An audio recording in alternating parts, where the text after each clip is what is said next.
you are all still finishing your meals. We'll be live streaming tonight on Flow Sports. We'll be live streaming on competitionplus.com. So those of you who are fortunate enough to be here in the house, maybe you got some people at home who would love to watch the event. You can fire off a text or an email real quick or call them and tell them it's on Flow Sports or competitionplus.com. You can find us on YouTube. We'll also be a CBS show in the future as well. But as you all know, the sport of drag racing, so great in person, but the television product really helps us tell the story. And there's some really big things that are going to be happening in the near future with and about one of our Hall of Fame members. You guys know I'm talking about Shirley Muldowney. Shirley's in the house. Where are you, Shirley?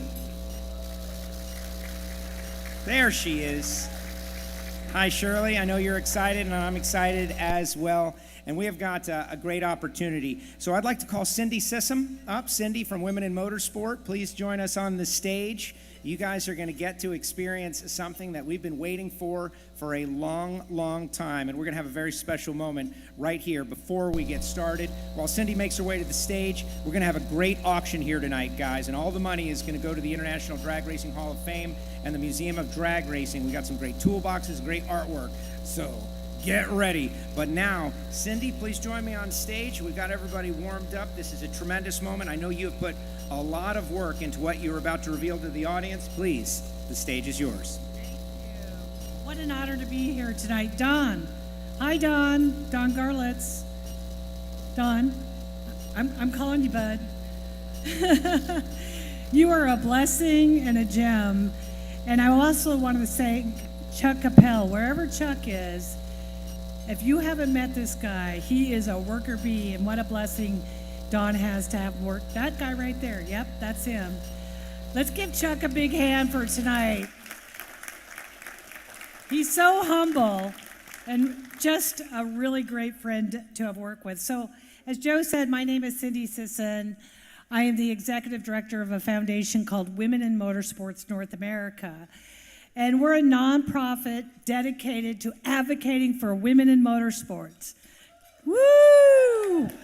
Just not drivers, but all you hardworking ladies that are here. And a special shout out to the NHRA. I would have to say, in the world, this series is the most dedicated, focused series on advocating for women, and I'd like to give the NHRA a big hand for that. Amazing, amazing. So, if you didn't know, this is Women's History Month. How many didn't know? Raise your hand. Good. Oh, the one little guy over here. Well, we need to work on that young man. Well, I wish she was here with me tonight, but Pam Miller is an 8-time Emmy Award winner. She's actually in Phoenix, and she's the co-producer, actually the producer of all the NASCAR races on Fox, the Cup races. And sadly, she couldn't be here, but for many, many years, she wanted to do a documentary on Shirley Muldowney.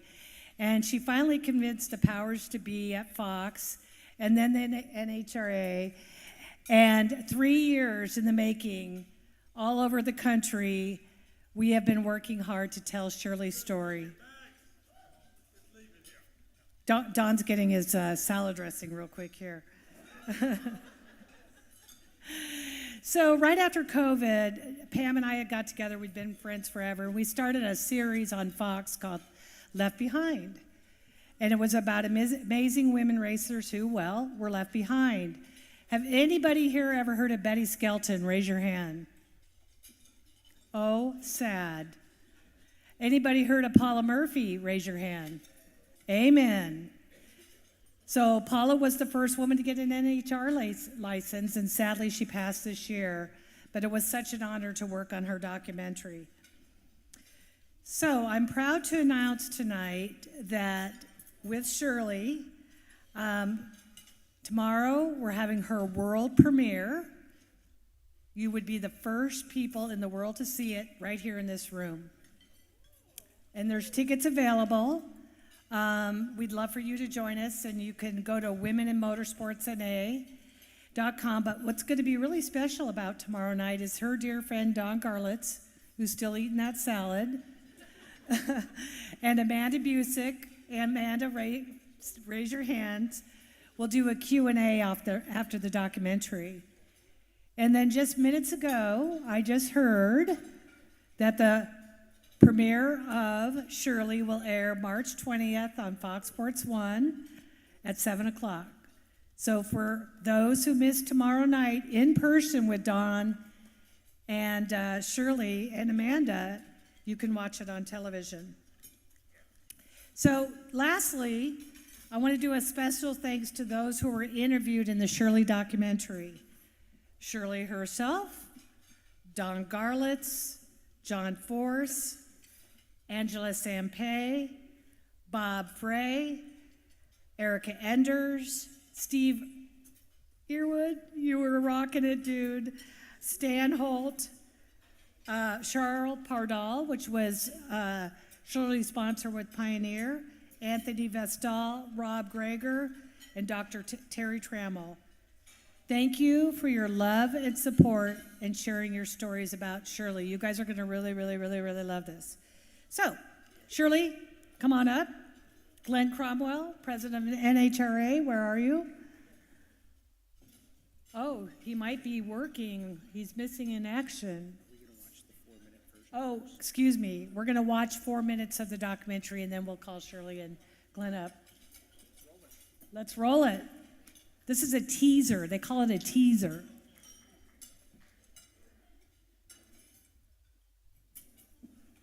No one was going to stop me. Winning, winning, winning. There was no...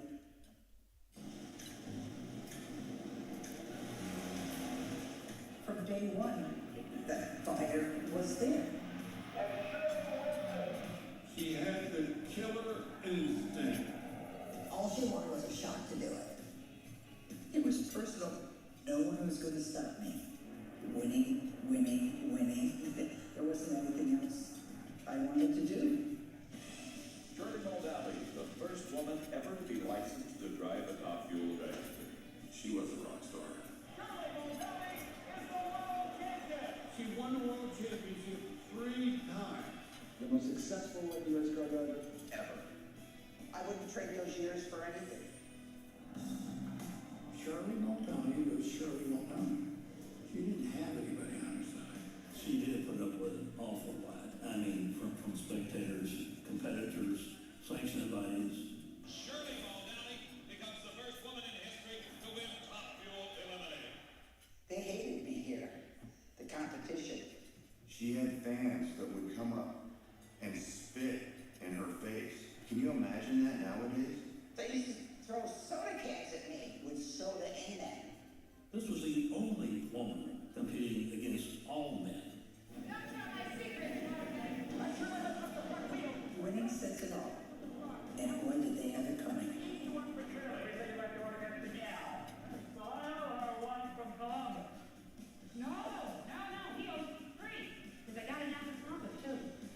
Shirley's and Garlits was not an immediate play. That was a dogfight.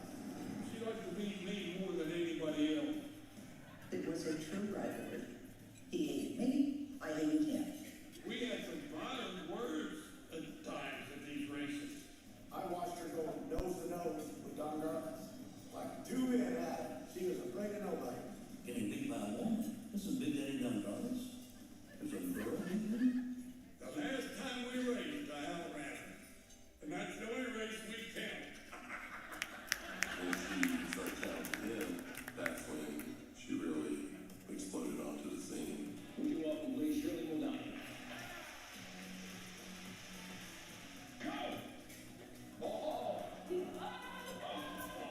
Because of her, we got these great features from national news and national media, and a dream come true for a publicist. The things that she achieved are for the history books. The finals of the 28th annual U.S. National. Shirley Muldowney has never won this title before. Her competition, the G.T veteran, Connie Kalitta. I could see every single move. There was so much tension and drama before that final, and so much on the line.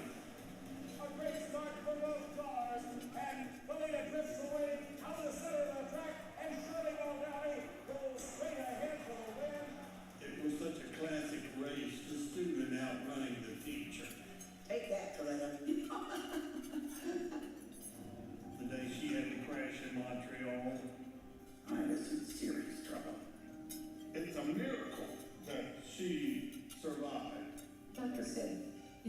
she began to walk again.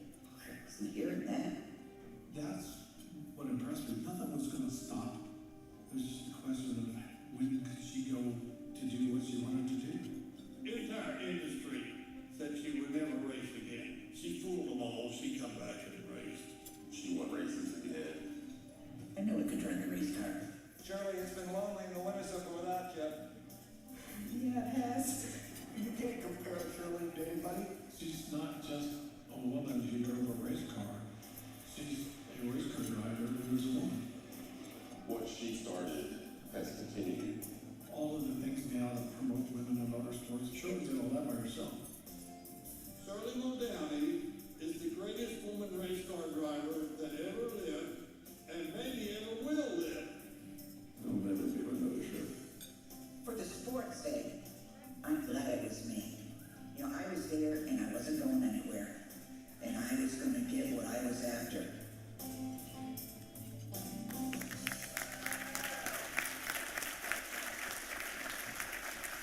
Ladies and gentlemen, Shirley Muldowney.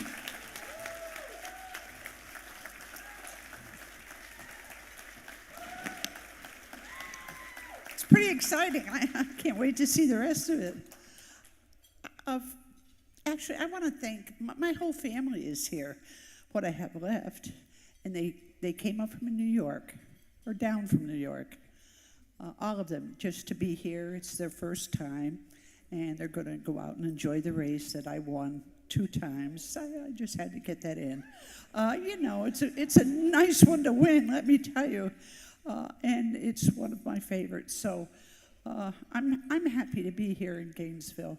I want to thank Cindy, who's held my hand here all year, and 2 years really, and helped me through this bio. There were times when I had to find my way and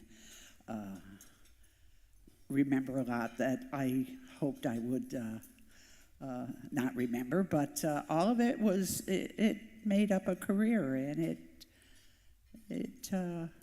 it was worth it. I did and I'll leave you with this, I did an interview with Bryant Gumbel. We all remember him. He's somewhere in this world now, but we all remember Bryant Gumbel. I sat down, and he had a little trouble with his audio, and he looked up at the producers and said, "What the Frank is going on with this?"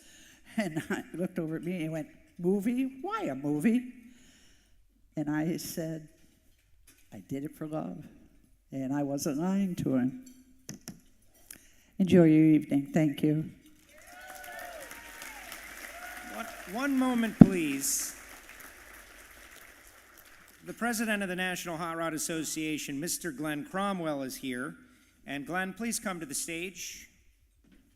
I love surprises from a favorite guy. Always a surprise. How are you? Thank you so much. So just want to say on behalf of the NHRA, what a great documentary. Cindy, great job. Pam from Fox, Frank Wilson. Finally, we get to tell the story that we all know in this room of what you have done for the sport and broke the barriers, the gender barriers, and made our sport the most diverse sport in all sports and motorsports. So congratulations. And also, I see all these are your trophies here. I'm surprised. I mean, But it's shocking. All of that was sitting They're all here except one. except one. 1977 Yes. championship trophy. I gave that to Dave Mandela, who was nice enough to take Ron Atterbury's car that they found in a garage, covered up all dusty, the late Ron Atterbury, and he redid that car and brought it back, and it's more beautiful than it ever was, and I wanted him to have the full package, so I gave him the trophy. That's great. That is great. Thank you. We thought it would be only appropriate to make you that trophy and wow. present that to you tonight.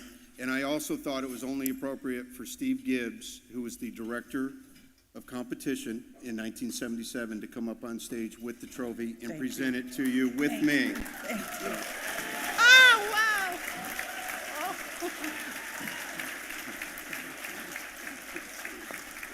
my God. Take a look. Look at that. Steve, step in here. Little did they know. Little did they know. Little did they know when I showed up what was going to happen.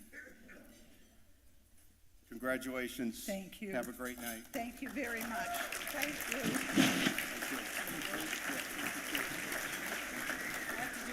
Okay, I have to do a little thank you for all the posters. You each received one. Thanks to Don Garlits Museum, Oh, yes. Wynn, and J.W. Marriott. No, McNeil. Sorry. This is my only second NHRA race. I'm just getting to know y'all, but you're in big trouble now. Thank you, Shirley. Thank you, Cindy. Yeah, you take it. Thank you so much, Joe. Of course. How about that? March 20th, 7 p.m. It's a Wednesday. Set your DVRs, write it down, put it in your phones. All you kids, remind your parents. You're not going to want to miss it. Shirley by the folks at Fox. And remember, if you don't want to wait, you can come in here, this room, tomorrow night. And Amanda Busick, who is right out there, is going to host a Q&A with Shirley and Don. And you guys are going to all watch it. And so I know we're going to be wrapping up, hopefully around 6-something. You'll have time maybe to come back here and be a part of it right here in this room. I certainly hope that I'm able to come and do it. But make your plan for tomorrow night. And, of course, Women in Motorsport, go to the website, and it goes to a great cause that you just saw. How about that for a moment, guys? What a great way to start the International Drag Racing Hall of Fame. Yes. And now it's time to raise a little money. All right, get your wallets out. Yeah, here we go. Now, when you came in tonight, you saw some amazing toolboxes and some amazing artwork.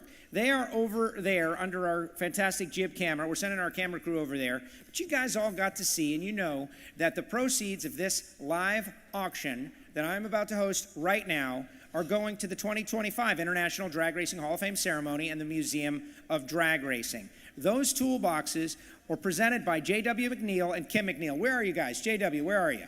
And Kim. They work all year long on these toolboxes, and they are recruiting some of the best talent. They started designing and donating these toolboxes all the way back in 2005 with the help of Paul Randall, who owns Cardinal Signs right here in Gainesville. The pinstriping was done by Geet Faulkner, the owner of LN Signs in Ocala. Each year they build a toolbox in the honor of Don Garlits. This year, we've got one of those available for auction. There is also a toolbox in the honor of Bruce Larson. And when Bruce Larson saw it, he says, I'm taking it. And just like that, that one is going on. Thank you for that, Bruce.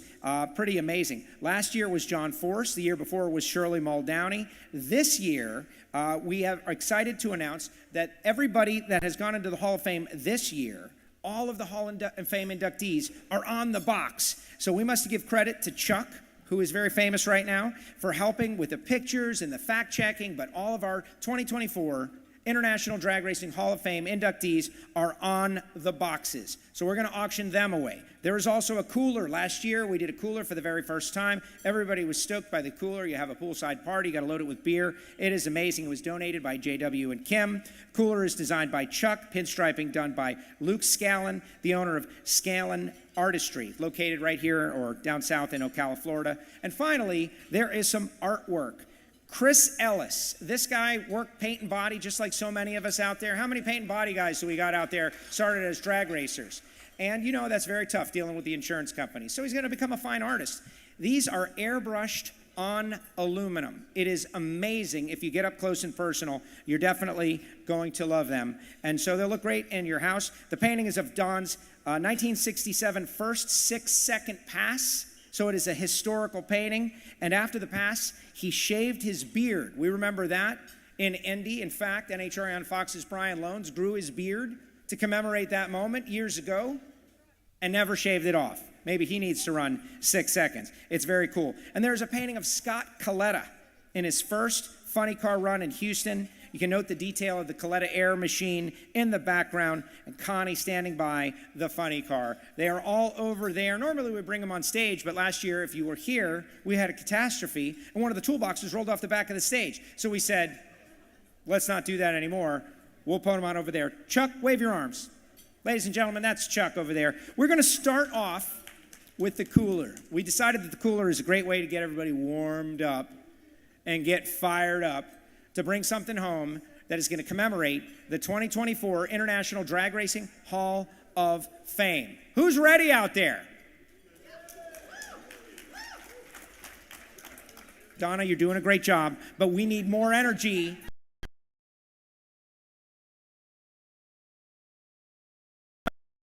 All right, Chuck, show me that cooler, baby. Show me the cooler. Look at that. He's doing his best Vanna White, and we know why he works at the museum now. That's fine. Let's start off the cooler at $200. Who's in for $200 on that cooler? All right, we got this gentleman, $200. Do I hear $300? $300. Got 300 back there. Do I hear $500? Give me 500 right there. How about $700 for that incredible cooler? $700 for the cooler. This guy wants it. You saw it. It's cool. $700 going to the International Drag Racing Hall of Fame.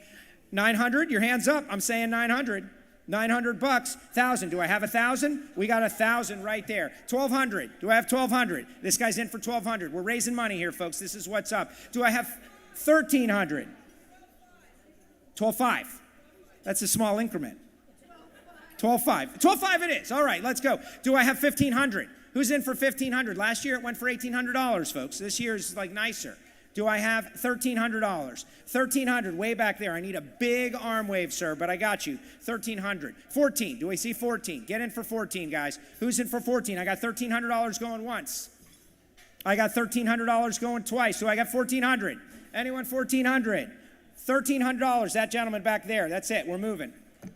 Stand up, sir. Chuck, $1,300 for the cooler. All right, next up, we're doing the artwork. Let's do the Garlits painting first. Scott Kalitta's going into the hall tonight. It's going to be amazing. So we'll let him be last. But look at that painting. You're seeing it up on the screen. You're not seeing it up on the screen. We're seeing it. You're seeing me. Now you're seeing the painting. Look at that. All right. Let's start off at, what do you say, 500, still me? There it is, now it is. It's going back and forth, it's vacillating. Let's start, $250 for the painting. Who's in on this? $250 for the Garlits painting. Raise your hand. Who's the artist?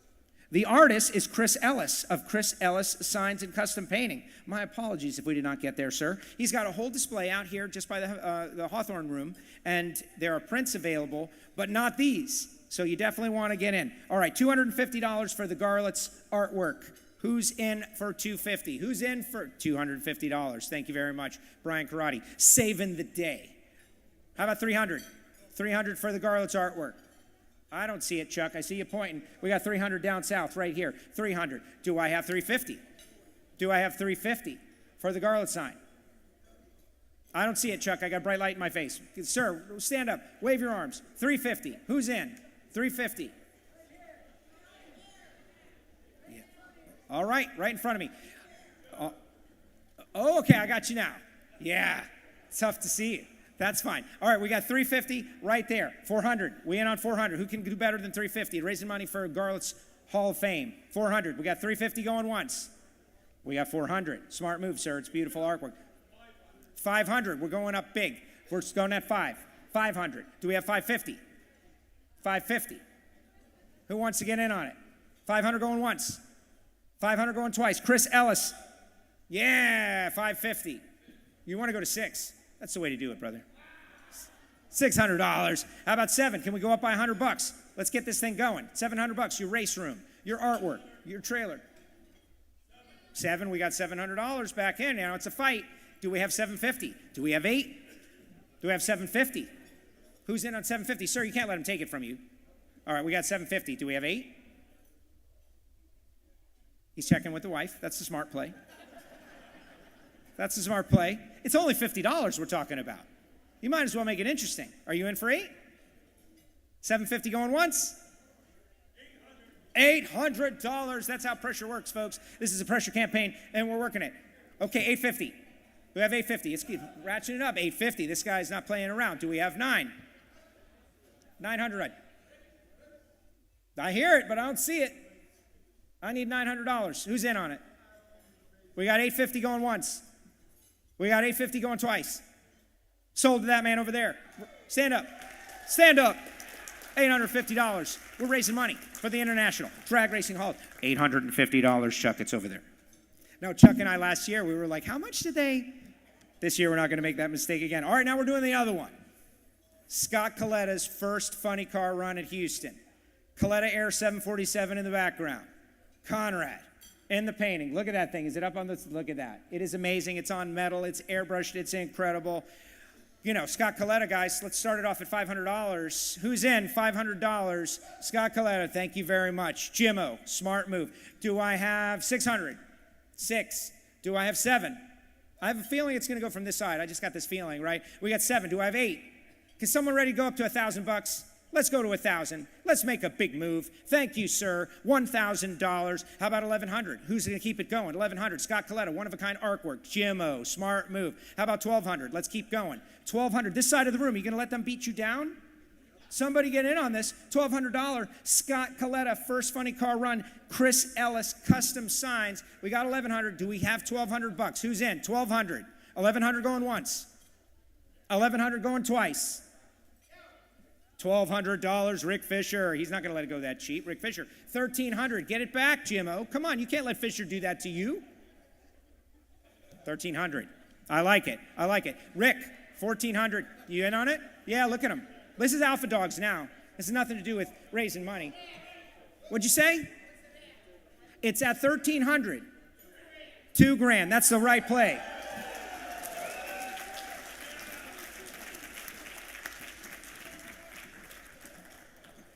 That's the right thing to do, Rick. All right, Jimmo. 2,000 going once. You going to get in this game? Come on, man. Rick, where? Like, we know you're doing well. Maybe somebody else wants to get in on it. It's 2,100 or higher. $2,001. 2,000 going once to Mr. Fisher. 2,000 going twice. Sold Rick Fisher, $2,000. Beautiful. Scott Kalitta artwork. We got to get the show on the road. We got coolers. Way to go, Rick. Thank you very much. Chuck, $2,000, Rick Fisher. All right. Now it is time for the toolboxes. Let's do the Garlits one first, and we'll do the Hall of Fame inductees second. Chuck, do you endorse that decision? Just don't roll it off the back of the stage. Yeah. Okay, look at this thing. Garlits and Malone, beautiful and incredible artwork. Once again, JW and Kim working so hard to put this thing together. This is an incredible toolbox. You can use it. You can use it as a piece of artwork, put your alcohol or all your contraband inside that, whatever you want to do. It is a beautiful piece of artwork. Let's start it off at $500. Who's in for the toolbox? That's like less than the price of the toolbox. But who wants to go out there for $500? Get in on this. Yes, sir, my man. All right, we got 500. How about $1,000? That's the way to jump it up. Who jumped in on 1,000? Who was that? That was you? All right, 1,500. 1,200. What do you guys? You guys are like doing a democracy over there. Rob Flynn, 1,200. Rob, 1,200. What are you saying? That Mike Salinas doesn't pay you well? Is that what you're saying? Like, I wouldn't do that, man. You should get in on it. I'm kidding, Mike. It's a joke. 1,500, that's what I like to hear. We got 1,500 on the Garlits toolbox. Check that thing out. How about 1,600? Who wants to get in on this? 1,600, we're raising money for next year's show and the Don Garlits Museum of Drag Racing. We got 1,500 going once. 1,600, smart play. 16, do we have 17? 1,700 out there. 1,700, 1,800. I hate going up by $100, guys, but I'm doing it. Do I have 18? I got 17. Do I have 18? Give me 18. Who's got 18 out there? 1,700 going once. You can't let this thing go for 1,700. $1,700 going twice. You're right, Donna. You're right. It should definitely be 2,000. But we got 1,700 on the board. 1,700 going once. 1,700 going twice. I'm going to ring it up. $1,700. The gentleman in the white. Thank you, sir. We got to move. We got to move. Got to get the show on the road. And now, the 2024 International Drag Racing Hall of Fame inductees. Check this thing out. Look at Chuck over there. He's going to roll it right in front of everybody. This is a beautiful toolbox. So much work, so much effort.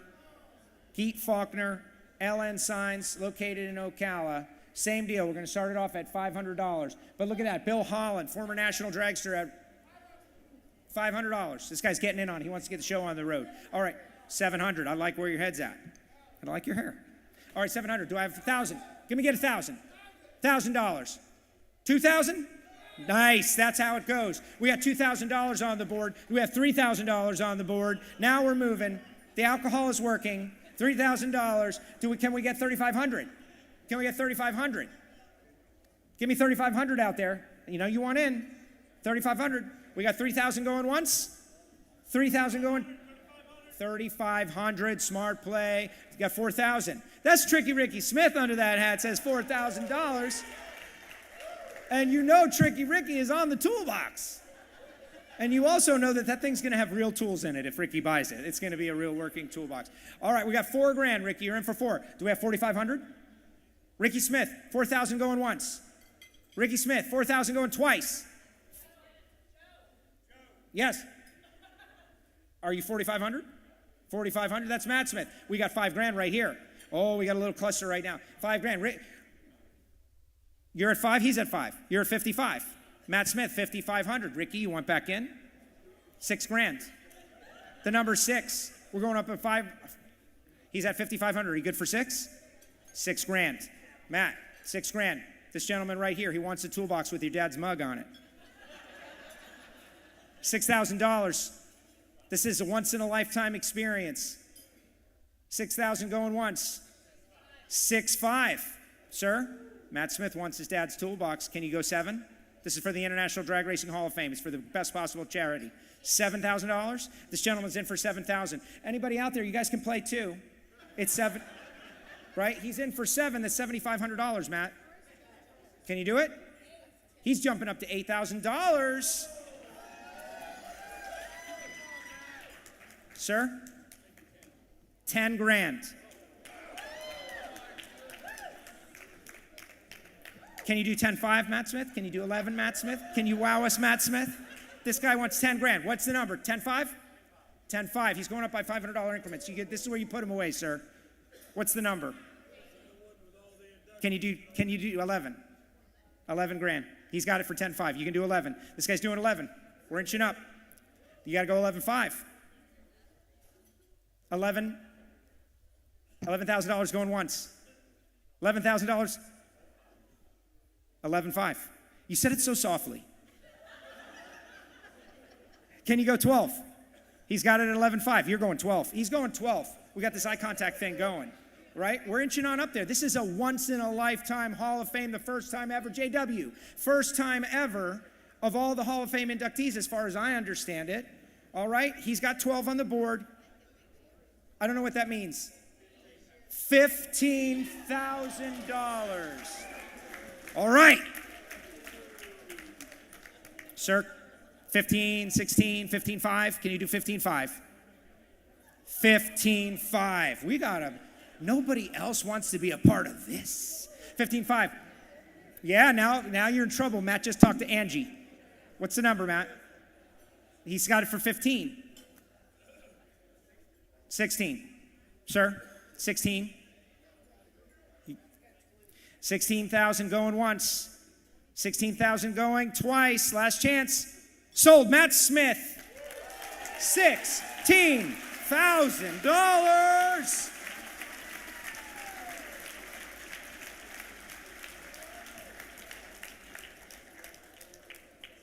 Way to go, Ange. That was good. That was good. All right, ladies and gentlemen. How fun was that? I want to thank you all. Here's the deal, guys. We've got great inductees, we've got great presenters, and we've got ourselves a great show. If you've been with us at the International Drag Racing Hall of Fame over the past couple of years, you know that it is our #1 goal to honor the Hall of Famers and their families and everybody in the house that has supported them. We've got a live audience watching on Flow Sports and CompetitionPlus.com starting in about 1 minute. So I'd like to ask Mr. Mike Booker to join me on stage. Mike has started our International Drag Racing Hall of Fame ceremonies for the past several years. Mike is a pastor. He's also a top fuel racer, and he is beloved in the pit area. We love this guy. He does a great job, and we just want to make sure that we are right at the top of the hour so that we can start off this Flow Sports. But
An American creation that has been exported around the world.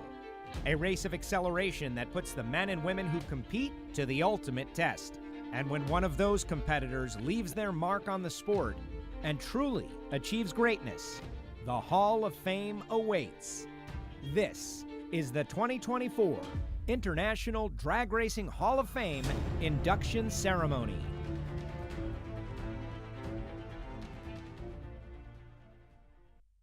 You are now live in Gainesville, Florida for the 2024 International Drag Racing Hall of Fame Induction Ceremony. My name is Joe Costello, part of the NHRA track announcing team, and tonight we are going to meet the 2024 inductees. I know we've got an audience listening and watching around the world on Flow Sports and Competition Plus.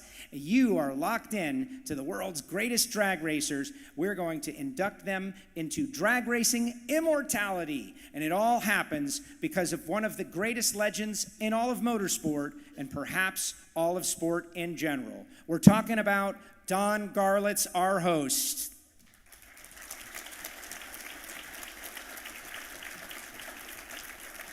Don Garlits, a pioneer of the sport of drag racing, innovated the ultimate safety innovation that saved the lives of so many drivers. We're talking about the rear-engine dragster, but also made the unbelievable performance numbers that we've seen over the years possible. A man who broke 270 miles per hour right here in Gainesville, Florida, years ago with Swamp Rat 30, has continued to innovate well into his 90s. One of his greatest creations, however, the International Drag Racing Hall of Fame, a place where we can recognize pioneers not just from the United States and not just from North America, but the entire world of drag racers. Drag racing, a sport built on acceleration, more importantly, built on hard work. The hard work of individuals, of teams, and probably most importantly, the families who sacrifice as the drag racer goes out over the road and as the drag racer spends the long, lonely nights on the highway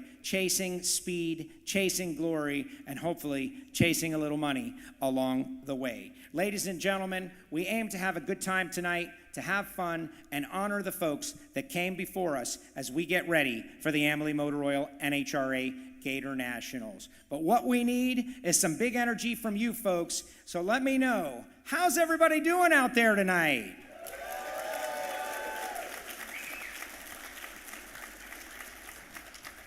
I am excited as well. You know we've got a raucous crowd. We've got a great bunch of inductees, and we're going to have ourselves a great time. So let's get this party started. Your host, Big Daddy, is going to introduce each of our inductees and the people that will be putting them in the hall, and the first one is a big one. Let's check out the screen. Mr. Big Daddy, Don Garlits.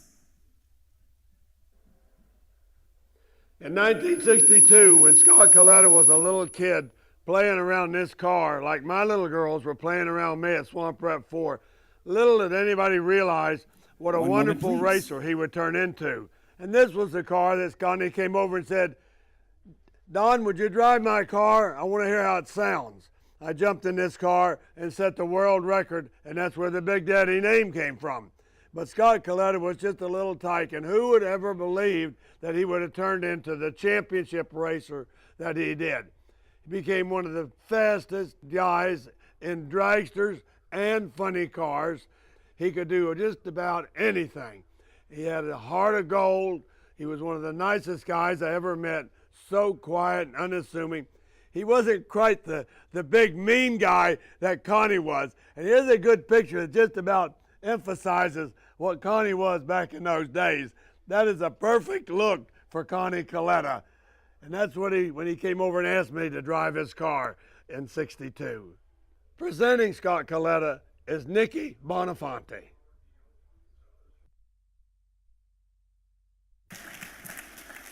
Yeah, I'd like to thank number one, Don Garlits, for having us all here tonight to induct Scott into the International Drag Racing Hall of Fame. I want to bring up the crew off Scott's car when Scott won his 2 championships. In 1994 and 1995, I was part of that team. we're still out here racing, so that's pretty awesome. I'd like to have Jim Oberhofer and John Oberhofer and Donnie Bender come on up here with me. We got some stories we want to tell you guys. So basically, number one, I want to thank Connie Kalitta, because without Connie Kalitta, I would definitely not be up here, and Scott wouldn't be inducted in the Hall of Fame. He's an incredible person. Because of Connie, we're all here, and obviously Kalitta Motorsports is still out there. I mean, racing the NHRA, out there winning drag races, and Connie helped. He helped me, and Scott was one of my best friends out here. So when Scott and I got to be friends, we hooked up one night back in 1986, and we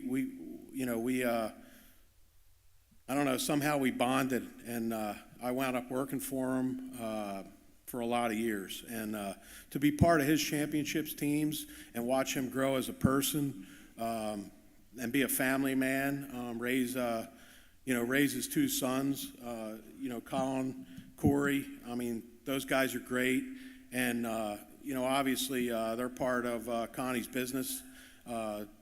Dougie's out here. He won the championship last year.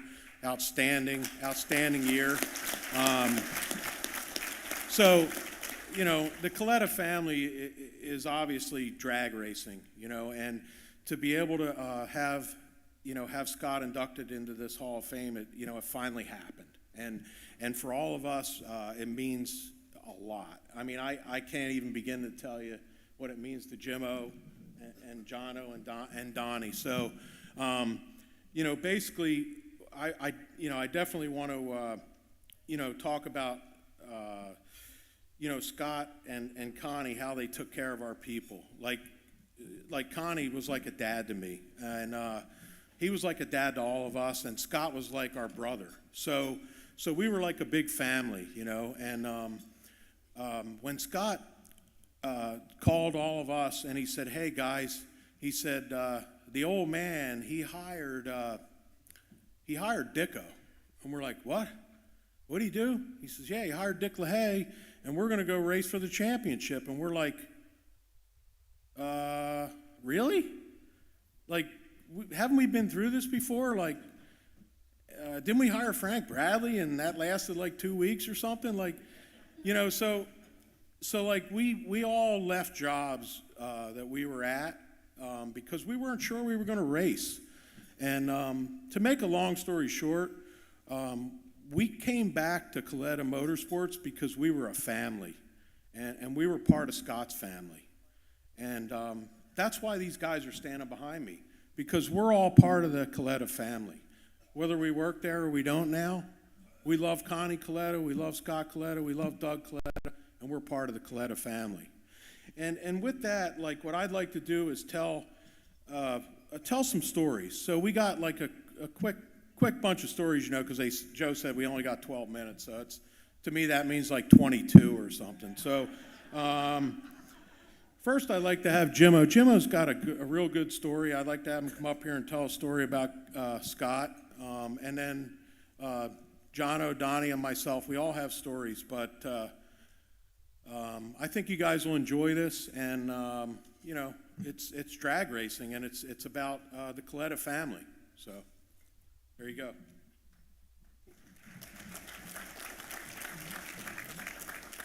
Well, the first thing I'd like to say is, thank you to, Big Daddy Don Garlits and the whole Hall of Fame for inducting our boy Scott Kalitta in there. And Conrad, I tell you what, Scott, he was something, and he was our big brother. He was everything to us in the world.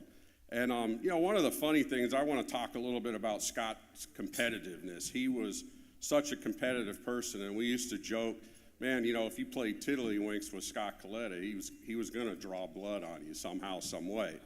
And I'll never forget, it was back in 1994. Connie had come back racing, and Tim Richards was Connie's crew chief, and Dick LaHaye was Scott's crew chief.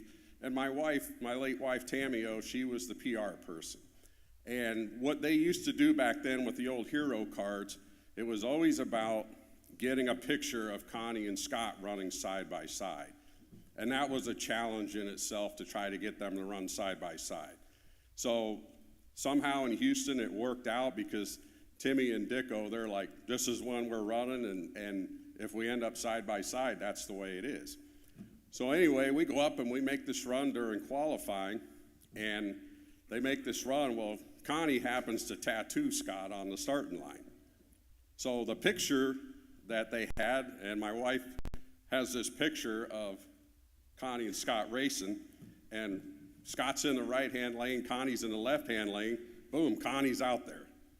So Tammy gets the hero card done, you know, and gets a proof of it, and she shows it to Scott, because Scott approved everything. And Scott's looking at it, and he goes, Tammy, I need you to do something. And she's like, what? Is there any way to move my car in front of Connie's car? And she's like, well, I don't know. She goes, come on, can you check on that, please? You can do that. And of course, she's like, okay, Scott, you know, anything for you. So next thing you know, she comes back and she's got this picture of Scott in front of Connie. Well, of course, I'm kind of getting wind of what's going on, and Tammy was like, don't you dare say anything to anybody about this, right? So anyway, we had these hero cards out there, and Scott was really happy.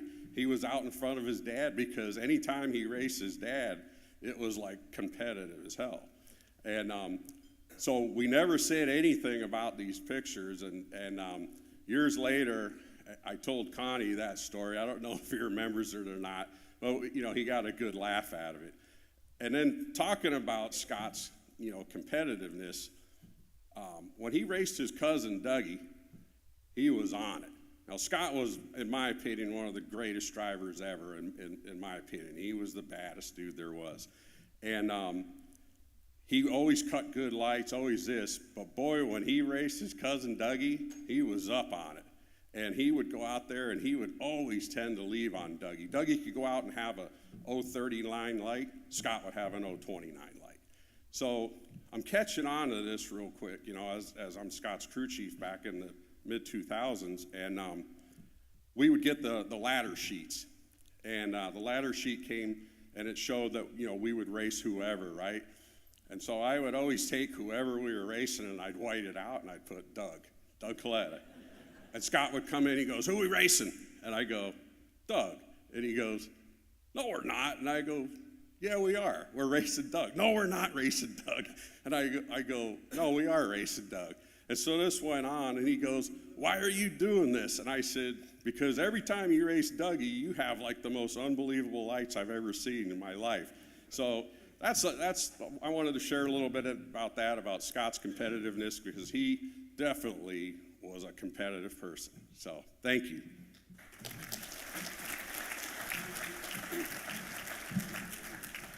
My story is four of us all started before Connie started getting 747s. And so when he got the 747s, he had to stop the racing for 6 or 8 months. So he told us we could either work in the airlines or go work on another race team. And I was kind of just stuck there. So I said, yeah, I'll go in the airlines. So every time they needed something done or whatever, work on a piece of equipment or whatever, I'd help them or whatever. But Scott, he always loved pranking everybody, especially me. So he'd call me up and have me go do something, and oh, no, I'm just messing with you. So one day he called, and on the plane, they had these big pallets they put in there, and they haul cattle across the world and all that. So he called me up and says, hey, we got to get one of the 8s and get all that pallets in there. And I knew he was kind of messing with me. I said, okay, I'll get it handled. So he called back a couple hours. He says, hey, you get that all done? I said, yeah. So I told him I got John Stokes, a couple of other guys from the airlines to help me do it. And he goes, oh, shit, my dad's going to kill us. We can't do that. I'm just messing with you. And so, but he loved messing with people, I can tell you that. And I was his favorite a lot of times. But, oh, no, we had such a great time with Scott. And, yeah, we all sure do miss him.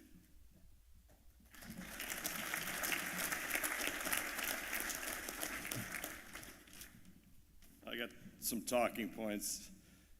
For me, Scott was more about there's three phases of Scott. You know, you got Scott teammate, Scott the champion, you know, and Scott the friend.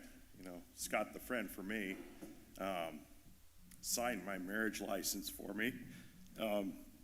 Teammate, you couldn't have a better teammate. He was fiercely loyal and a teammate. And one of the stories, when Dougie was driving and Scott came back doing the dragster, you know, we had to make decisions, you know, on the car, and Scott's car was running first. So it's like we didn't know if it was going to work. You know, Connie loaded the thing up and goes out and smokes the tires, but we said, you know, hey Scott, we need time. If it doesn't work on your car, we need time to change it on Dougie's car. He goes, don't worry about it. And so goes out, smokes the tires. Miraculously, the thing was locked up in the middle of the track. You know, they're dragging him off. He's dragging the brake. You know, so we had enough time to make the changes. I go to the airport the next day. I see Tim Richards and Kim Richards. And they look at me. I know what you did. And I go, I don't know what you're talking about. Well, Kim was right. And, you know, she was pretty mad about the whole thing, but I think she'd be happy about it now, you know. And Scott the champion, you know, he's got 2 gold trophies and a bunch of Wallies, you know, and he's just one of the most badass drivers that there ever was, like everybody up here has said, you know. And there's one guy here tonight that looks exactly like him, and that's his son, Colin, over there, and he doesn't like to talk, and he's a world traveler. We know that. You know, like I said, both the boys, they work for the company. I'm just so proud of them to see the young men they are, and that's all I got to say. And then now it's back to you, or Jim. Well, so now we get to bring up Colin, Corey, Kathy. You guys come on up here. We want to honor Scott right now, and you guys don't have to say anything unless you want to. So, but we loved your dad, and we're so proud of him, and I know you guys are. I know Kathy is, and like I said earlier, like this is part of Connie's family. So, we want to present this. We want to induct Scott into this Hall of Fame, and we thank, we thank Don Garlits and the Hall of Fame for voting Scott in here, because he deserves it. And with that, I'd like to give these guys the trophy, and thank you so much.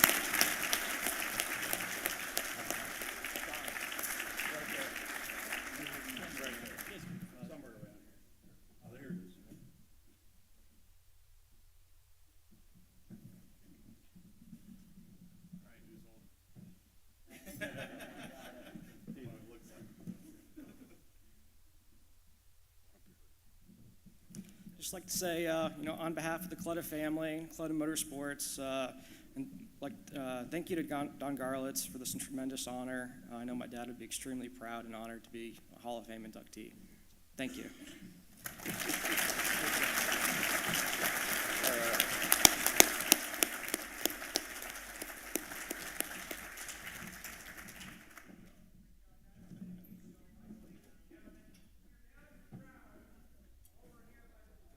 You know, I don't have many heroes. I wasn't a hero worshiper, but as a kid, I loved Gene Autry, later Chuck Yeager, and of course my Uncle Jake, who fought in the European theater during World War II. But modern now in drag racing, I do have a few heroes. Right off the bat, John Force comes to mind. he's a guy that's done a lot. Emery Cook, he's passed away. But Connie Kalitta holds a special place in my heart.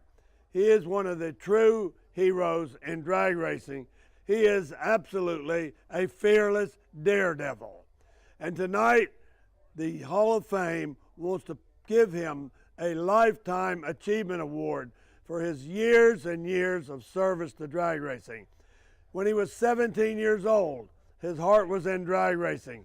Everything he did was about drag racing. And he had a little gas dragster. He used to stay at my house in the winter. I stayed at his house in the summer. He has never lost that passion for drag racing, even today. He is one of the driving forces in the sport. His money, his expertise keeps drag racing what it is today that we all enjoy. So I think it's very fitting that we bestow upon him the Lifetime Achievement Award for his dedication to the sport of drag racing. Connie Kalitta. Ladies and gentlemen, Connie Kalitta. He is flanked by Mr. Big Daddy Don Garlits. Don is right with Connie. Tremendous moment. And ladies and gentlemen, Don is having a little laryngitis issue, so he has given me notes. I'd like to read those notes to you right now. Here's the Lifetime Achievement. Ladies and gentlemen, the words of Don Garlits. I thought that this year we would start honoring persons that have made drag racing their life and still managed to be successful in other fields. Connie is just such a person. He has been involved in drag racing his entire life and created a very successful air freight company, Kalitta Air. He is the epitome of the American dream. He built Kalitta Air from a single-engine Cessna, flying parts for Ford in the Midwest. I know, I saw it with my own eyes. From that meager little Cessna to the largest fleet of 747s on the planet, and the lease of complete Willow Run Airport speaks volumes of this man's talent and his drive to be successful. Connie is also a daredevil, completely fearless, and at one time would fly anything, anywhere. I could go on, but it gives me great pleasure to present Connie with the International Drag Racing Hall of Fame Lifetime Achievement Award. Ladies and gentlemen, the words of Big Daddy Don Garlits.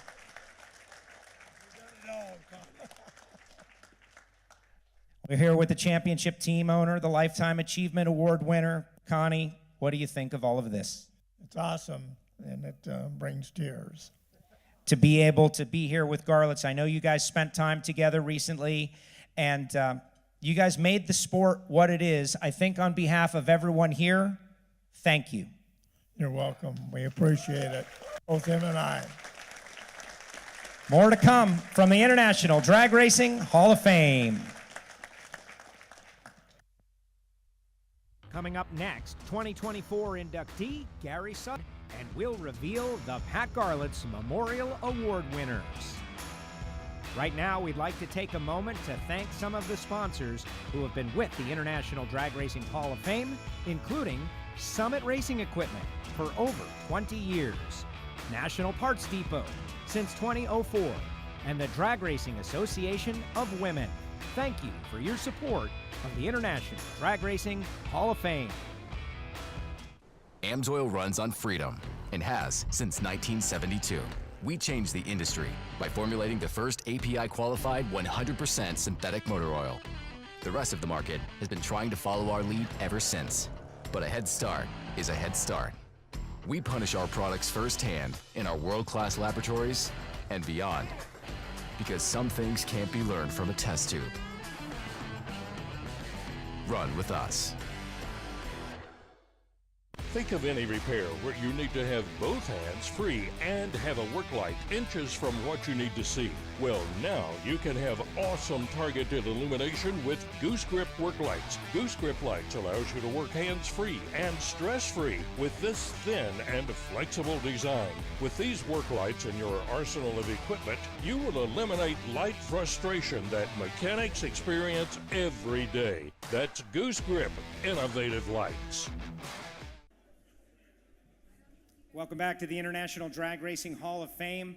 we have started off with a bang. Connie Kalitta, Lifetime Achievement Award. Shirley Muldowney receiving her 1977 World Championship trophy, and it's only going to get better and better. But right now we want to do something we do every single year and recognize the Hall of Famers that are in attendance. We already saw Big Daddy and Connie Kalitta, but when I say your name, please stand up, and ladies and gentlemen, give these folks a big round of applause. First of all, I want to recognize, he is not in attendance, but Mr. Scotty Cannon. Last year, 1 year after he got inducted into the Hall of Fame, we accidentally omitted Scotty. And so, Scotty, I know you're out there. We love you. We appreciate you. We apologize dearly for omitting you last year. He was over in the corner going, man, it only took 1 year for them to forget about me, but we're going to recognize you this year. All right, how about Bruce Larson? Where's Bruce? Bruce, there he is. I apologize for having a ride with Dobson the other day, Bruce. What are you going to do? Ray Motes, where's Ray? There's Ray. Ray telling me a great story. Excellent. Steve Gibbs. Steve got the great job of giving the trophy. Mr. Jack Doyle. Jack, where's Jack? Thank you very much. Jack is back there. Dennis Holding. Dennis. Thank you, Dennis. Appreciate you. Ted Jones. Where's Ted? Ted's back there making it happen. There's Ted. Hey, Ted, thank you for the effort to come down. Ted Jones doing a great job. Steve Earwood. Where's Steve? Steve is a helper, excuse me. Shirley Muldowney. We already got to hang out with Shirley. Really appreciate that. Jim Walther. Jim. Where is Jim? Excellent. Herm Peterson. Herm's in the house back there. Roy Hill. I know Roy is back there somewhere. Come on, Roy. Where are you at? And Roy, thank you very much for supporting the glasses and everything that people get here. Mr. Mike Lewis. You in the house, Mike? Mike making a big final round, top alcohol dragster last year. We need another round win, though, Mike. This is the year, Mike. Make it happen. Dave Bortman. Where's Dave? Dave. Stand up, Dave.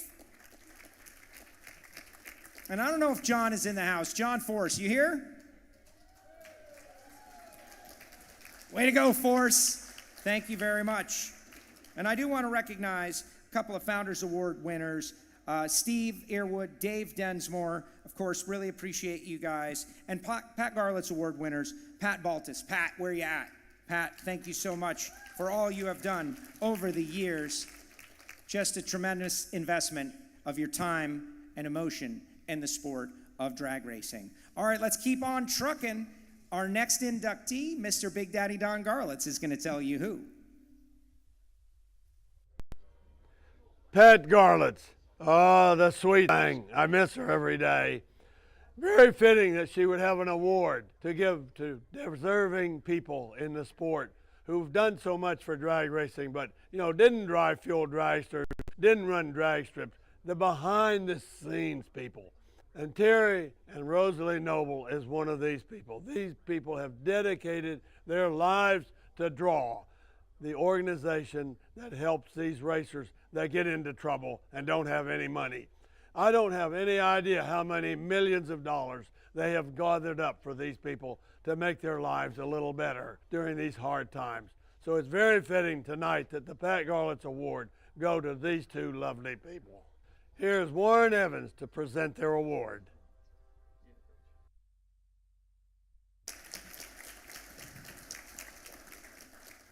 Good evening. I'm honored to be here tonight to share a few thoughts about a wonderful couple that has been there for my family and our collective drag racing family for almost 4 decades, and to recognize them as this year's recipients of the Pat Garlits Memorial Award. For all of us, there have been events in our lifetimes that have affected our trajectory in life. Many times, that event is something devastating or tragic, something that shifts the spotlight and focuses people as a call to action. In our sport, one such event was the high-speed accident that seriously injured Shirley Muldowney 40 years ago. Her injuries were severe. Her road to recovery would be extensive. The racing community recognized the need that was upon them, and that event became the genesis of DRAW, the Drag Racing Association of Women. Pat Garlits was one of 8 women that banded together and spearheaded a successful fundraising effort on Shirley's behalf. But along with that, it also became apparent that there were financial, emotional, and support needs in the racing community that would still be there after the spotlight faded. Draw could be instrumental in meeting that challenge, but it would take dedicated, sustained commitment of good people willing to give of their time, talent, and resources to keep the organization moving forward. My entire family has been blessed to have two of the best of those people as part of our lives for well over 35 years. Of course, I'm referring to Rosalee and Terry Noble. I first met Rosalee after noticing a Gator Nationals parking sticker on a car at my work parking lot, which led me to track down this mutual drag racing fan that worked in the same building. As it turns out, we would also wind up spending a lot of weekends at our home track, Coles County Dragway in central Illinois.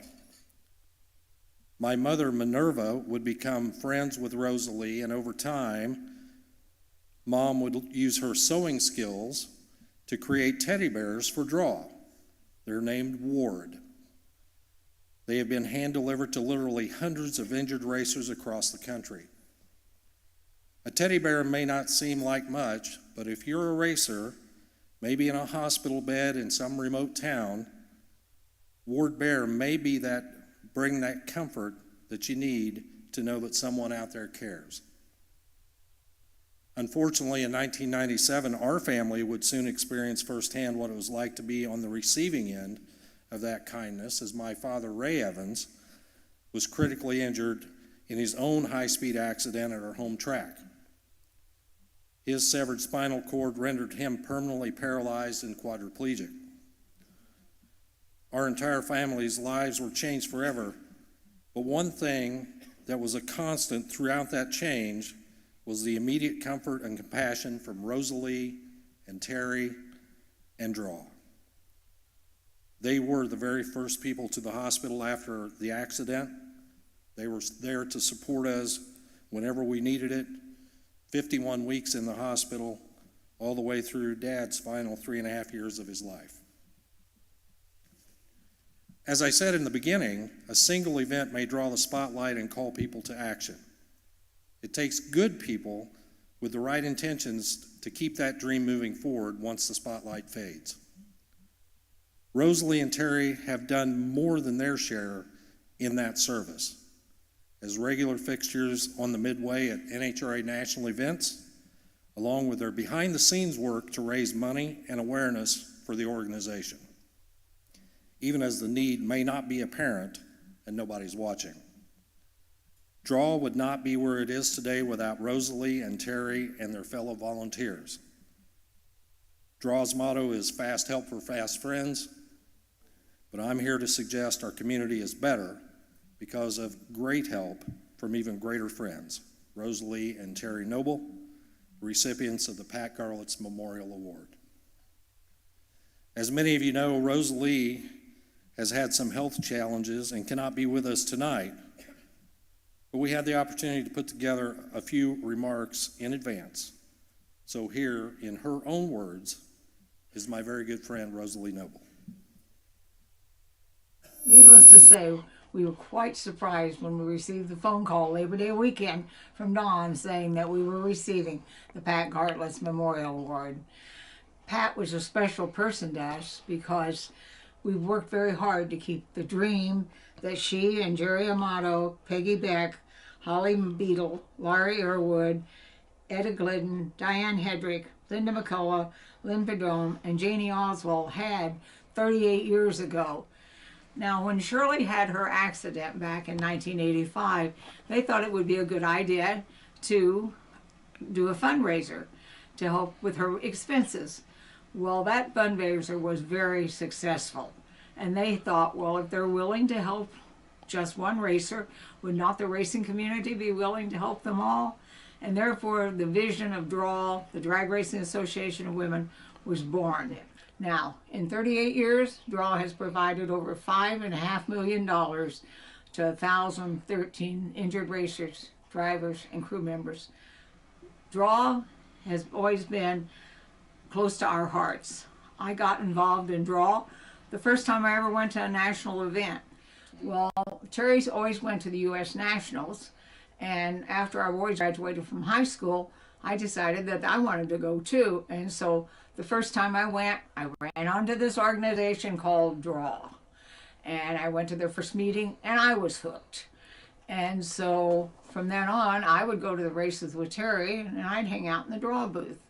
And Terry would hang out in the pits, and along with doing a radio program for the local radio station.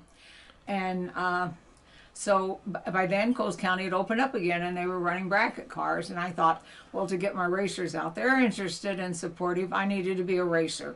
So the year I turned 50, I went and brought a Buick LeSabre station wagon, and we painted pink bears on the side of it and called it the Care Wagon. And I went drag racing. And so I raced every weekend and did pretty good. I won a couple of track championships. I raced that for 30 years. And had to give it up 2 years ago when I injured my shoulder. And so it's now the Care Wagon, but it's still out at Coles County, and it's being seen in the other areas. I first started out just being a volunteer. They were selling raffle tickets out of a little booth that looked like a ice cream stand. And they were raising money to help injured racers. And I thought that was pretty interesting, and I needed something to occupy my time. And so I would go hang out with them. And that became a very, very compelling thing. You know, it was like, yeah, this I have to do. And then when Terry and I both retired, Draw by then had grown into more than a ladies' social club. We had become a vital part of NHRA and the drag racing community. Even though we helped all drag racers, it didn't matter whether it was NHRA, IHRA, as long as it was an official drag racing event. And so we got to helping in the booth a lot. And then I became a board member and an officer. And I'm still serving on the board. The year I was president, NHRA came to me and said, would you guys be interested in doing ladder sheets? Well, yeah, we would. So ladder sheets and qualifying sheets to the racers and the fans if they wanted it. Well, Terry at that time did not really have an official position. He just was hanging out here, there, and yonder. So after that, Terry became the qualifying and the ladder sheet guy.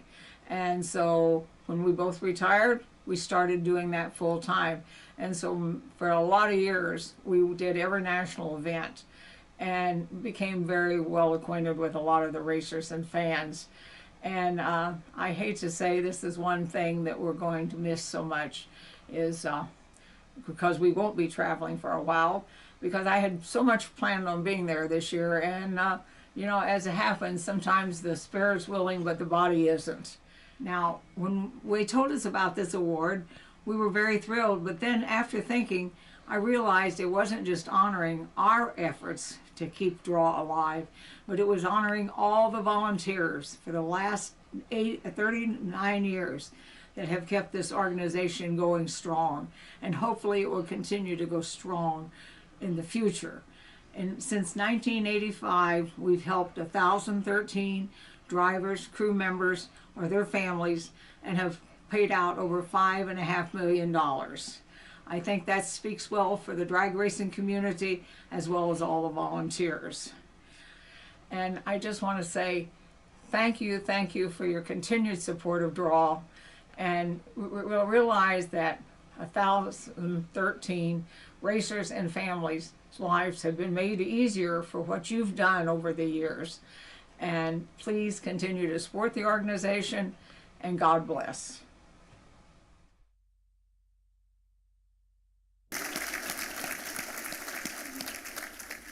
So Rosalee is at home watching the live stream tonight, so it's a shame that she could not be here, but Terry is here, and Terry, if you could come up to the stage and join me. Terry Noble.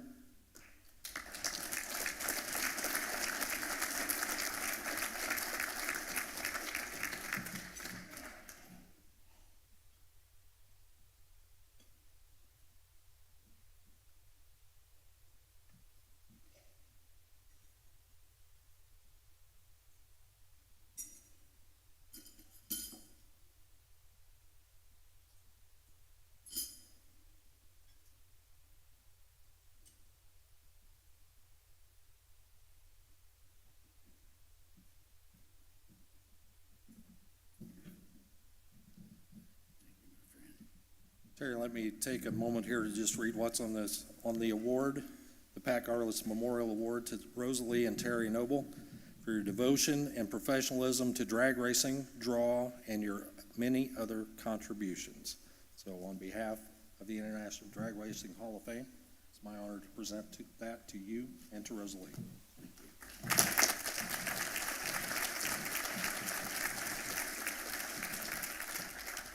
I want to introduce to you our son who's helping me out.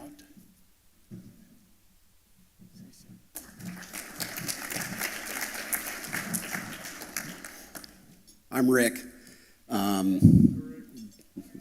Hey, so Dad asked me to help him out a little bit. He said he was afraid he was going to come up and make a fool out of himself. I told him that you all were family. You'd probably walked by the draw booth. You'd seen him asleep. You'd seen him drooling on his T-shirt. You'd seen him spilling things, making a mess. You'd seen him fall down. He was not going to make a fool out of himself tonight. I think Mom summed it up. She is about draw. She's not one to make anything about her, but I'm very proud of the two of them. So I'm going to pass it on to him, and let's see what he can do.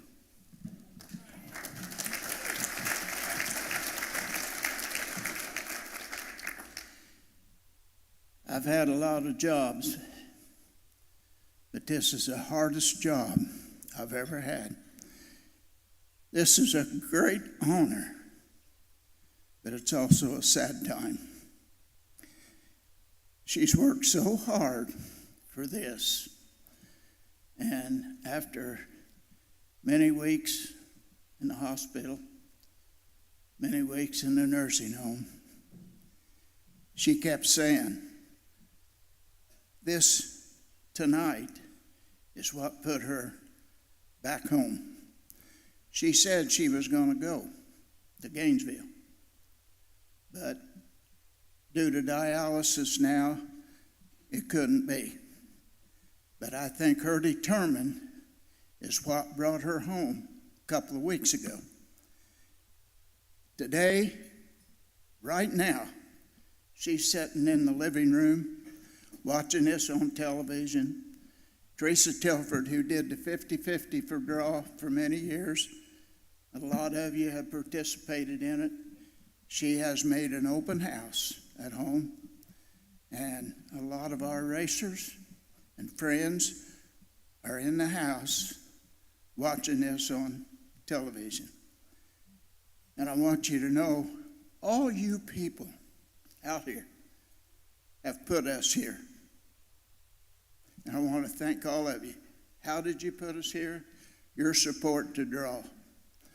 As Rosalee said, those ladies had a dream, and it's carrying on. Keep it going, and keep your support going. Your support has been not only financial. Pick up a phone call somebody, send them a card, tell them you care, because we have personally found out what cards mean. So she has made my job easy. She said everything. She's always done our talking for us for 64 years. So about all that's left to say is thank you all for the many memories that you have bestowed on us. Thank you, Don, and thank Chuck for all the work he did. And I want to thank my friend Warren for doing that video and making Rosalee feel like she's part of this. So with that all said, all that's left to say is goodbye. God bless.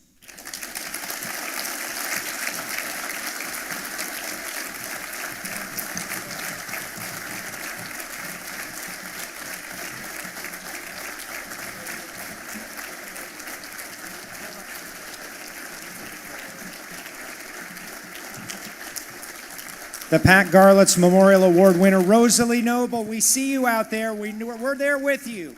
There's a watch party going on. I'm sure they're going crazy in the house. Thank you very much. Standing ovation happening here.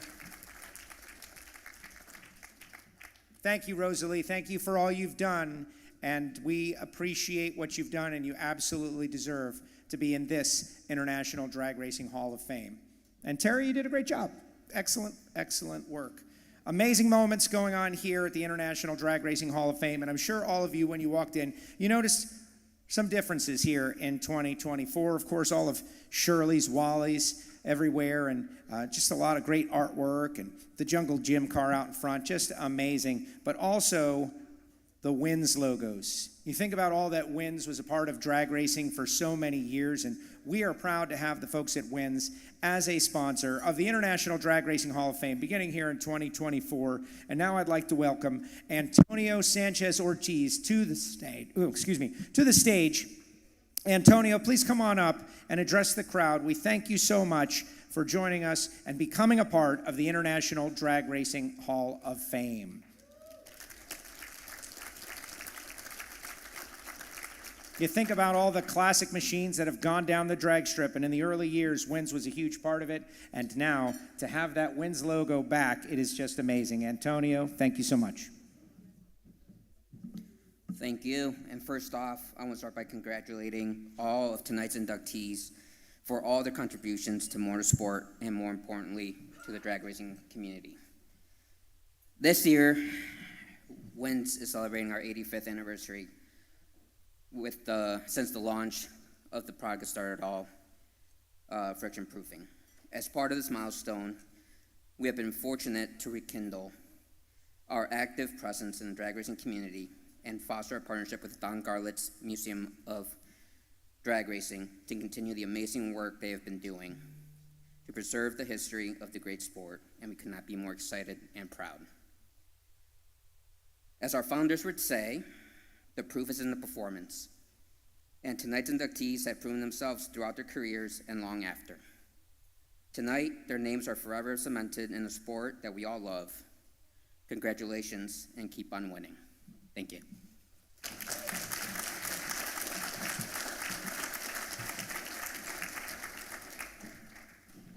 Thank you very much, Antonio. We appreciate your investment in the sport of drag racing, and in particular, the Don Garlits Museum of Drag Racing. History of drag racing solidified for generations to come. And I know all of you are going to want to remember this night. The folks at Wright Trailers and Roy Hill's Drag Racing School have provided us Scotch glasses once again. We intended to put them at the table for you guys to get as you walked in, but we're going to need you to go to the Hawthorne room next door. It's right over there at the conclusion. Also, we have amazing t-shirts once again. So once it's all over, please head on over to the Hawthorne room and you will get your t-shirt, or you'll get your Scotch glass. T-shirts are available as well. And I've got myself quite a collection going as well. It's always fun on Scotch night. Once again, Antonio, thank you so much. We appreciate you and your investment in the sport of drag racing. We've got more to come here at the International Drag Racing Hall of Fame. Those of you watching on Flow Sports and Competition Plus, we thank you. I also want to remind everybody that this broadcast will be on CBS Sports coming up in the coming weeks. And so be on the lookout. In fact, we'll give you the date and time before this show is over. But we've got more inductees to come. We got more Garlits, and that's all coming up after this from the International Drag Racing Hall of Fame. When we return, more legends will be inducted into the International Drag Racing Hall of Fame presented by WINS, including a true mechanical pioneer, Walt Barbin. Time to honor more sponsors who have been with the International Drag Racing Hall of Fame, including Roy Hill's Drag Racing School. Roy has been supporting the International Drag Racing Hall of Fame since 2004. Masters Entertainment Group. Ted Jones, Linda Jones, and the entire Masters Entertainment Group were putting on this broadcast as we speak. And Denswood Sports Marketing. We'll be back with more from the International Drag Racing Hall of Fame presented by WINS. At Eagle Lights, we're off-road and motorsport enthusiasts at heart, and one of the largest aftermarket LED headlight manufacturers in the world. Manufacturing the highest quality LED headlights and motorcycle lights possible. At EagleLights.com, you can find the right size lights with the right connectors the first time without guessing, so you can buy and use Eagle Lights with confidence. Eagle Lights, finely crafted LED lighting solutions. See and be seen. Masters Entertainment Group is now offering live event streaming. Masters Entertainment Group's live streaming division can cover your event with a professional and experienced crew to give your event worldwide coverage. Basketball, drag racing, football, slot car racing, and everything in between. Masters Entertainment Group will have your event streaming worldwide at the push of a button. Don't miss out. Contact Masters Entertainment Group today. The International Drag Racing Hall of Fame would like to take a moment to honor those pioneers who are no longer with us. Ohio George Montgomery. 2024 inductee, Walt Austin. 2024 inductee, Gary Southern. The man known as the Don Schumacher. Paula Murphy. And Roland Leong, the Hawaiian. With a heavy heart, the sport forges forward. Thank you for your dedication to the sport of drag racing.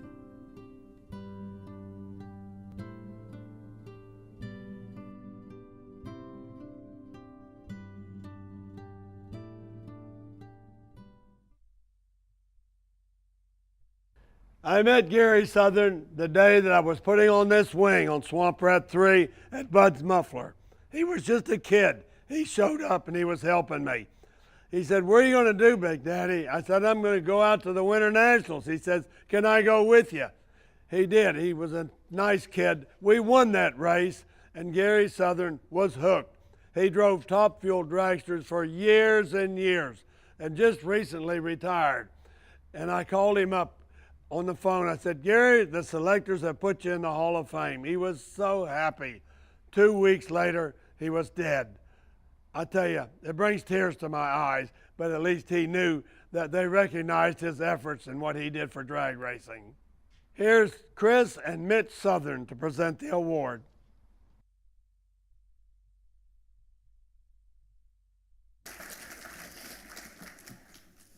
So we just did a eulogy a couple months ago. My younger brother had a little tough time with that. So I took charge, but I got a feeling he's going to take charge of this one. For some reason, this one, I'm a little sentimental over this.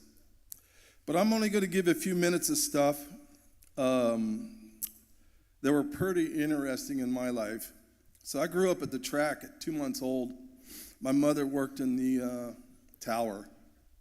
So I was, I don't know, I think I was in a basket at 2 months. So I've been around it my entire life.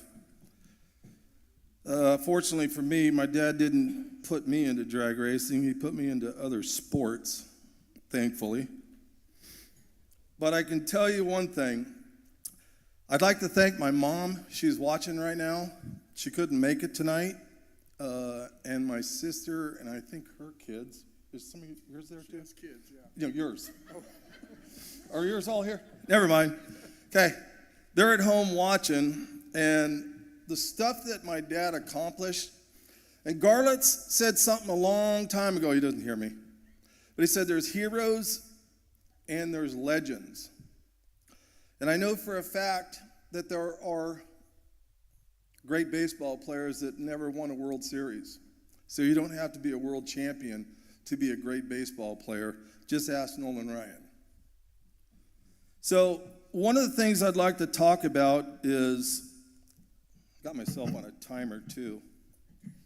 Yeah, I made sure I brought that. Is not only my dad drive everything that had wheels, but he loved the supercharger.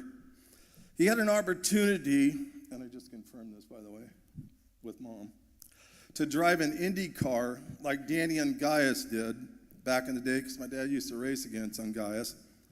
And he had a test session with Bobby Unser at Ontario Motor Speedway. And he turned it down, the contract, because I was 12, 10, 8, and 5, I believe it is. I don't know.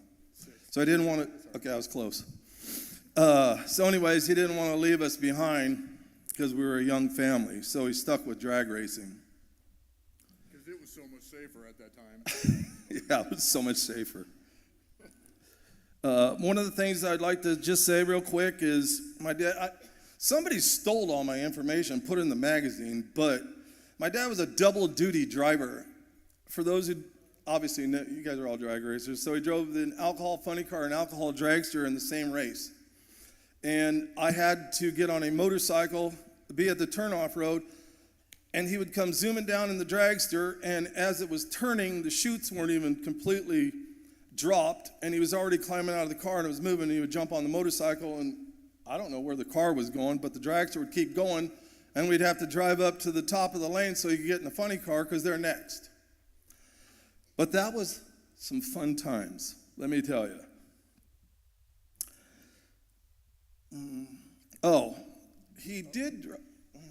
What kind of, dude? I'm nailing this, so just relax. You'll have your turn. Hey, we're having a good time here. Okay.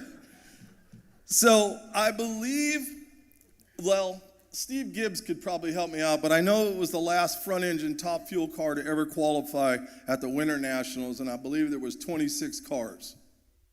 Okay, so I think they went 2 rounds in that one, when everybody else had rear-engine cars.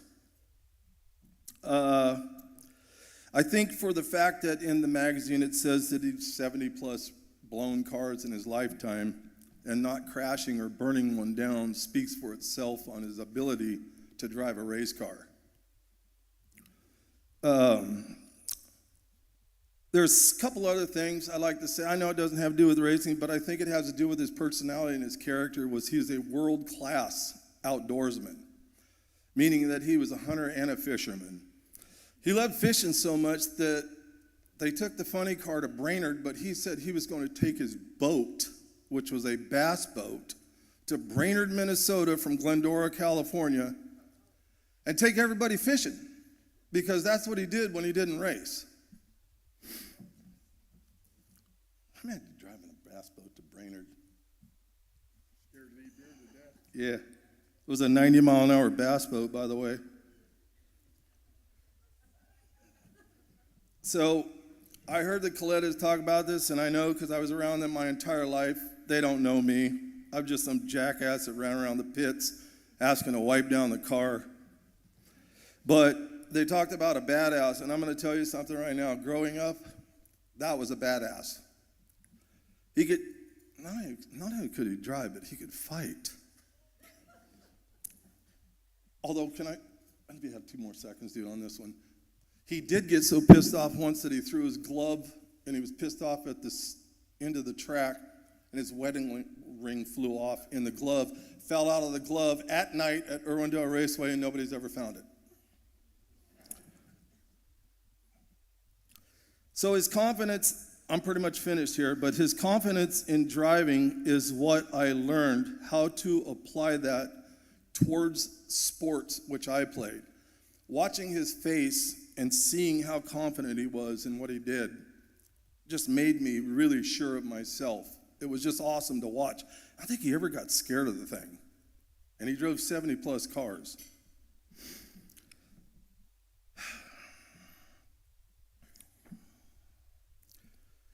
Garlits, can you hear me? I'm going to tell, this is the last story. You ready for this? I'm trying to speak loud.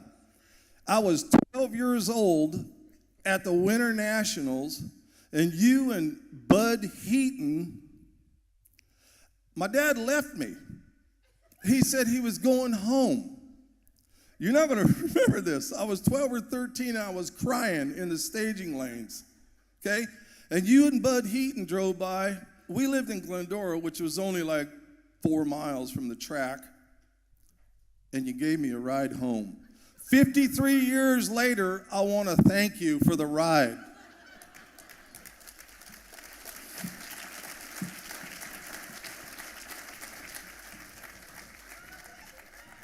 That's hilarious.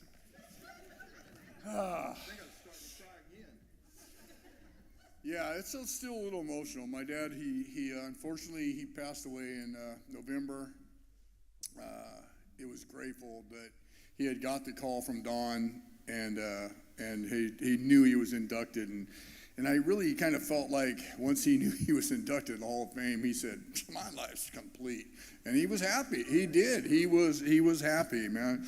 I don't have all the comedic stuff as my brother, you know, but I got to work on some of these cars, and I got to be part of the pit crew, and you know, before I did some stupid stuff and got fired, but you know, I got to be a part of it, you know, and I want to thank Don Garlits not only for putting this on, but Don Garlits was he lived in Florida. My dad lived in Southern California.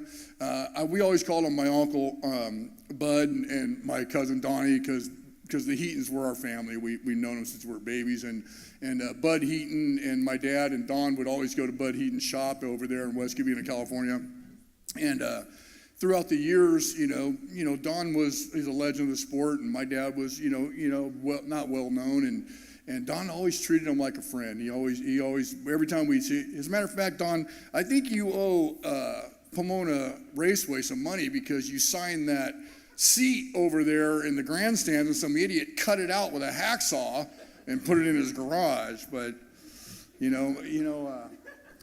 my dad wasn't just a drag racer. He was a family man first, and when I tell my kids, I have a lot of kids, and when I tell them the story, I have 6. So when I tell them the stories of my dad, I named my first son after my dad because he was 27 years old. He owned his own business. He was a professional drag racer. He was married and owned his own home and had 4 kids. And I just thought that was an amazing accomplishment. You know, my dad, before he passed, and my mom were married 68 years. He was together. Yeah, just you just don't hear about that anymore, man. So not only was that, he was all of our coaches. He sent this one, Mitch Southern, professional baseball player, paid for the St. Louis Cardinals. I mean, that's. And my dad coached them all through that. My dad was a hell of an athlete. He was. So with that said, I got into some of the finer points that throughout his career, and like I said, I'm the emotional one. I'm the baby of the family. I've been babied my whole life, and so I get a little emotional. I'm going to try to get through this. I stopped drinking because I knew if I didn't stop drinking, my ass was not going to stop crying. So I'm going to try to get through this as best I can. I want to tell you a little bit about my dad and what he did in the world of drag racing. First off, I would like to congratulate all the other inductees, and I'd like to give my condolences to the families that lost their inductee before he was able to accept their award, because it's a very prestigious award. Here's a little on our father. He was one of the most versatile drivers in the sport. He competed in every type of nitro burning car, from a fuel altered, fuel dragster, fuel funny car, alcohol dragster, and alcohol funny cars. Pops didn't limit himself to just drag racing either. He was also a major competitor in go-karts. He won many races and winning a Sprint World Championship, and I can't even count the track championships.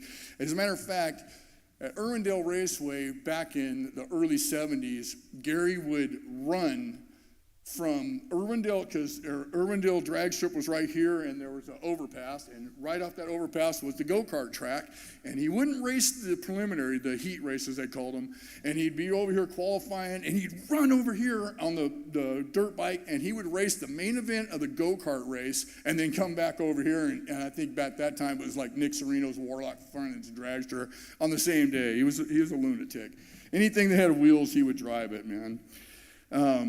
So he raced 75 nitro cars is what we counted up. We thought it was 75 nitro cars and alcohol cars, which made him, if not the top person to drive that many cars in his career, probably close to it. My dad began his career in 1957 at the wheel of a flathead-powered altered roadster, and it was owned by my mom's uncle, Will Tice, who actually owned like 3 of the racetracks in Southern California. I think San Gabriel, Fontana. Gibbs knows them all, but I don't know what it was. And that's where he started his racing career. Let's see. The next year, he finally made his first appearance in a fuel dragster, and from that time on, he was the main guy of have helmet, will travel. You had a race car, he had a helmet, he would go to you, and he would drive that car. It was pretty cool.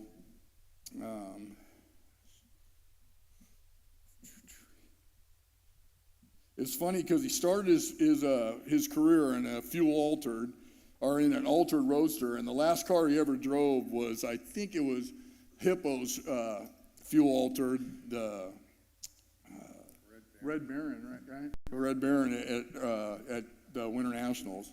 He drove for many people. He drove AA fuel dragsters for Wilton and Doss, Hawkins and Akins, Bob Meyer, Hippo Brimmer, to list a few. His list of AA fuel funny cars was just extensive. He drove a couple, including John Lindsay's Impulse, the Ted Gumba's Trans Am, the Ground Shaker, Bill Dunlap's Captain Crazy. He also drove the infamous Akins and Hardcastle Stinger 2, which was my favorite car by far. That was near unbeatable, and when NHRA outlawed it because the body was not American-made, they took it on an incredible nationwide match race. While he was a super competitor, he didn't limit his skill to just open competition. He drove a dragster in the 1990 American Express halftime Super Bowl commercial featuring Paul Newman. He was a stunt driver and at the wheel of the go-kart, and he also spun out a dragster in the Bikini Beach series. Pops was graced with 3 national event wins, 2 Divisional 7 championships. He also won one of the last races in a front-engine fuel dragster, which at 8 or 9 years old, it was just amazing for me. He was driving the Nick Serino Warlock, front-engine Warlock, and we beat the Avengers rear-engine dragster from Burset and Noyes. I think that was one of the last drag races at Irwindale, the original Irwindale Raceway. But his prestigious, his best win was absolutely the 1988 NHR. It's 84. I don't know. I think that's wrong, but the U.S. Nationals in Indianapolis and Dale Smart's Alcohol Dragster, and the pair also won the final race at the original Irwindale racetrack. My pops always said it didn't matter if you won Indy in a B stock or a fuel dragster. Indy was the only one to win. At 82, 83 years old, my dad decided, because we were all racing speedway go-karts, he said, let me drive one of those things, man. So at 80 plus, he was still competitively driving with his son, his grandson, and great-granddaughter, this time in speedway go-karts. In 2019, 20, 21, and 22, he was racing at the Wheel-to-Wheel Raceway in go-karts. He posted over 10 wins, came in second in the championship, in 20 and 21, only finished in second to his grandson, which was pretty amazing. Yes, we're here today to honor heroes and legends. We all know the big names of the sport, like Big Daddy the Snake, Tony Schumacher, Ron Capps, John Force, but there are the guys that might not be as well known, but were still the biggest heroes to their family and their fans. I know my pops was the biggest hero to ours. There are many hard racers that went their whole career and never won a single national event. So my pops was very grateful he had won a few. He loved still going to the races in his 80s with all of us, and after his retirement from racing, he wanted to,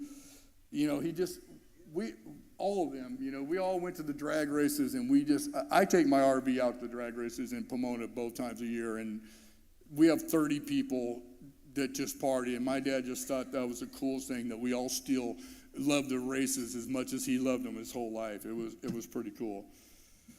So he wanted to be inducted into the Hall of Fame so bad, man, just to complete his career, and he got his wish. When I got the call from him, he called me after Don called him, and Don told him he was in and would be inducted into the Hall. The emotion in his voice was heartfelt.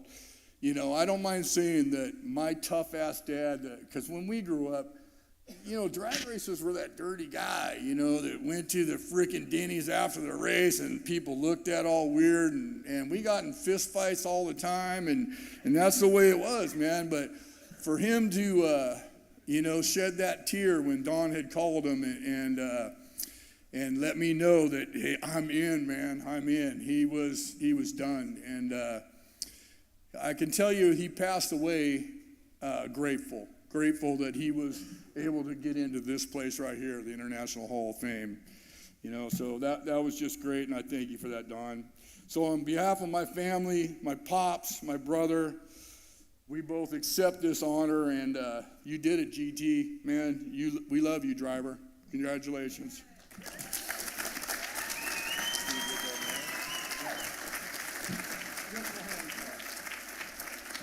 Oh, I'm sorry. I'm going to start taking that stuff. Still to come at the International Drag Racing Hall of Fame induction ceremony presented by WINS, Walt Barbin, a true innovator, and Jungle Pam Hardy. A big thanks to our sponsors, Wright Trailers, Michael Scott, a family of racers. They run junior dragsters, they run top sportsmen. They're all throughout the NHRA Lucas Oil Series. Wright Trailers, thank you very much. And a Hall of Famer himself, Mr. Richard Shooten, AutoImagery.com. Thank you, Richard, along with Pat and Jerry Baltus. We'll be back with more from the International Drag Racing Hall of Fame. Have you ever dreamed of getting behind the wheel of a dragster, a high-powered door slammer, or even a funny car? Are you a racer looking to improve your skills, upgrade your license, or acquire a champion's mindset? Since 1985, Frank Hawley's Drag Racing School has been the world's premier venue for all that and more. Thousands have graduated. Now it's your turn. Led by multi-time NHRA champion Frank Hawley and instructed by drag racing champions, the school is open to all with any level of experience. Visit FrankHawley.com to learn more about options like the dragster experience, group events, and more. That's FrankHawley.com.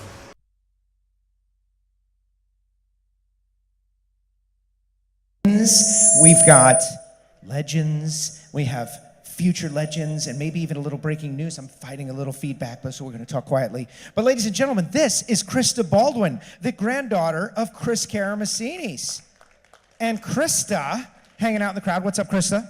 How's it going, guys? Very honored to be here. Love seeing all these inductions, and man, it's cool to see where we've been to get where we're going, and I'm excited to say something. All right, so we have breaking news. So Flow Sports, Comp Plus, everybody in the house, everybody watching on the screen, get ready for this. Krista, what do you want to tell us?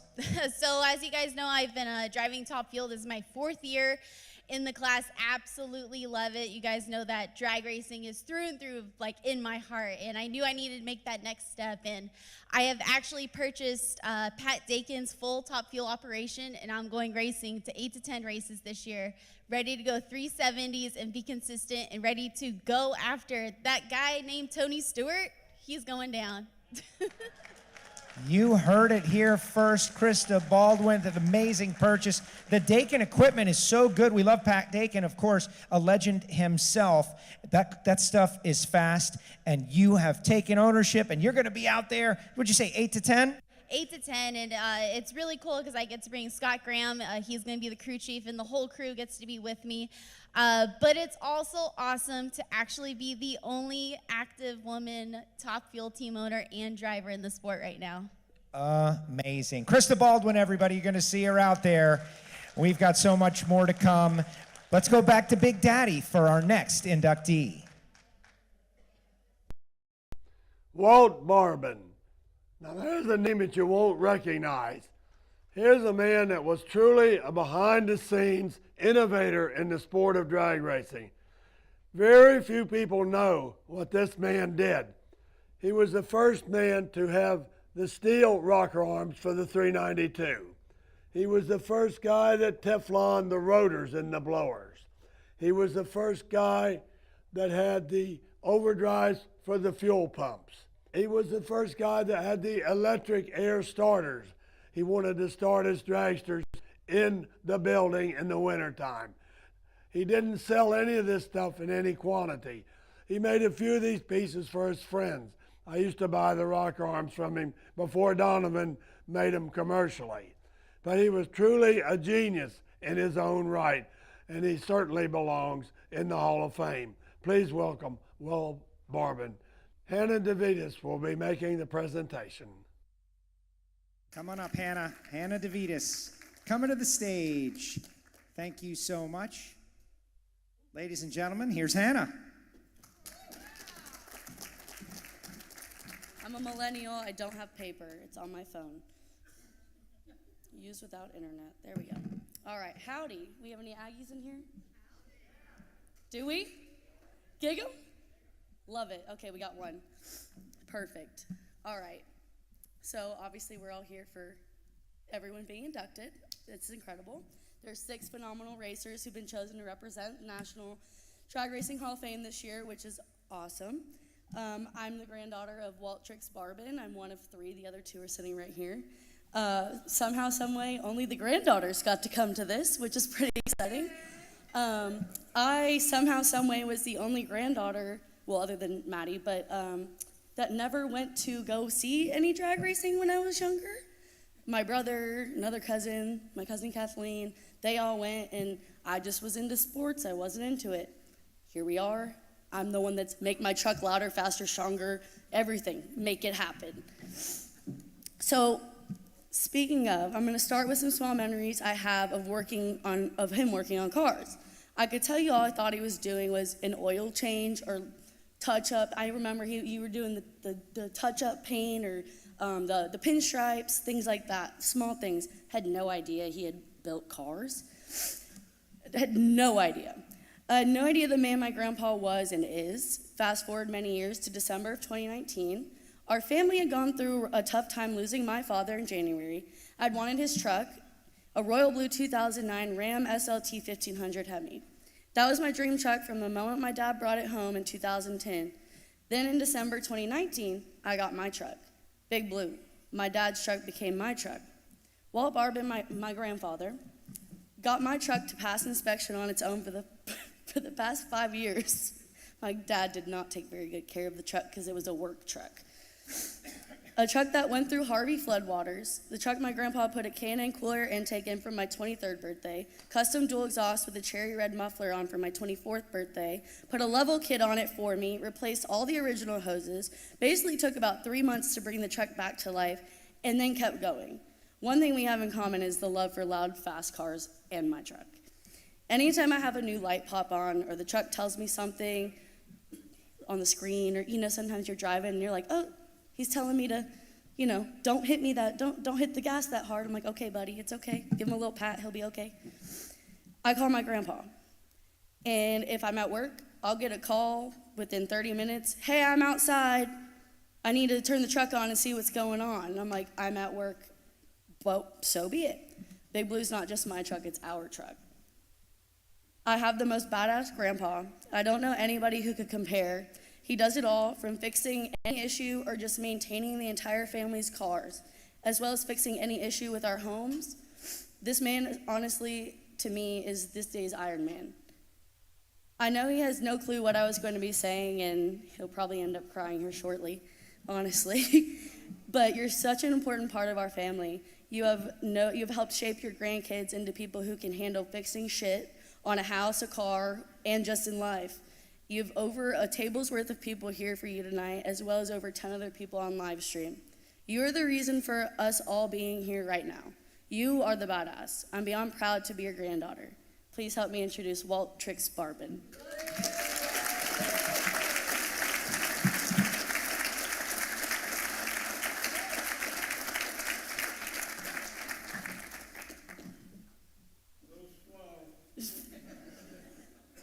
Don't run.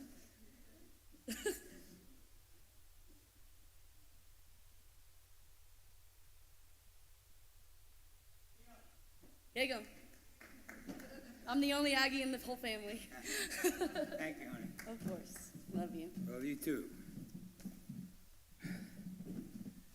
Okay. Any Dallas fans, Dallas Cowboy fans? Here we go. Here we go. Just a couple notes before I continue on. Garlits covered most of the things that I did innovate, missed a couple. The blower drive pulleys were Gilmer, where they used formerly fan belts. There was a super blower that I did in about 71, 72 that was later banned by NHRA.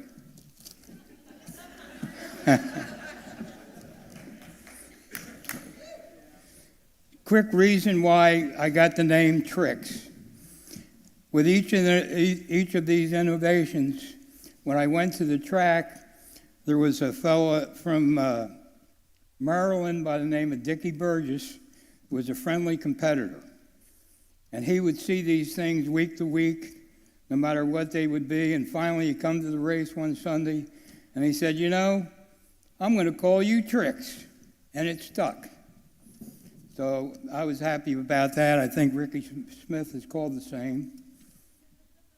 Okay, another thing, I went to Garlits.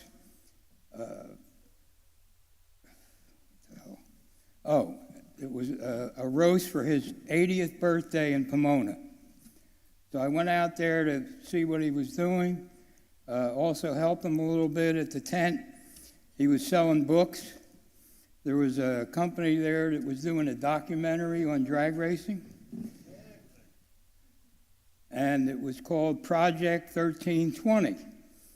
So Garlits told him, why don't you interview Walt? He's done a few good things for drag racing. And at first I declined. And then at his tone, he says, Walt, go do the interview. You don't toot your horn enough.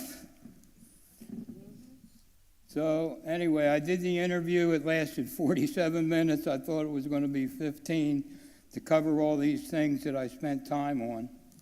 And if you want to see the 47-minute interview, which covers all these things in detail, that's why it took 47 minutes. It's on YouTube.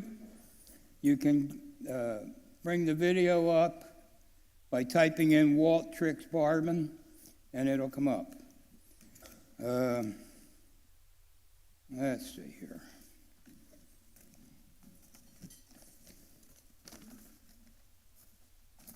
Okay, my first car was a 36 Ford convertible coupe. I paid $150 for the car, believe it or not.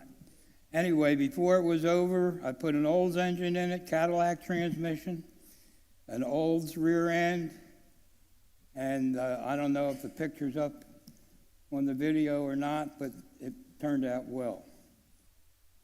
This next video is from my shop in Dynamic Engines in New Jersey, and I believe, Garlits was there, his helper Bob Taft was there, and some of my employees.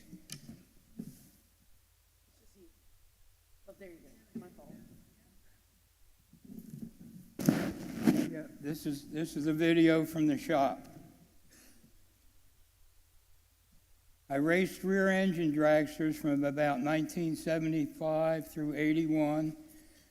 Drove some myself, also had some drivers. One thing that sticks in my mind that I really remember one victory, even though I was defeated many times by that man that's sitting over there called Don Garlits. But it was a Saturday at Columbus, Ohio, and I was working on the car, Spring Nationals. I think it was somewhere around 1979. And Garlits come over to the car. I was working on the dragster, and he says, Walt, in that tone, he said, the track is really good. You need to leave hard. I said, okay. So as it comes to the staging lanes, who do I get paired up against? With Big Daddy. So normally I would leave with Ed Idle, dropping the hammer to the floor. That was my routine.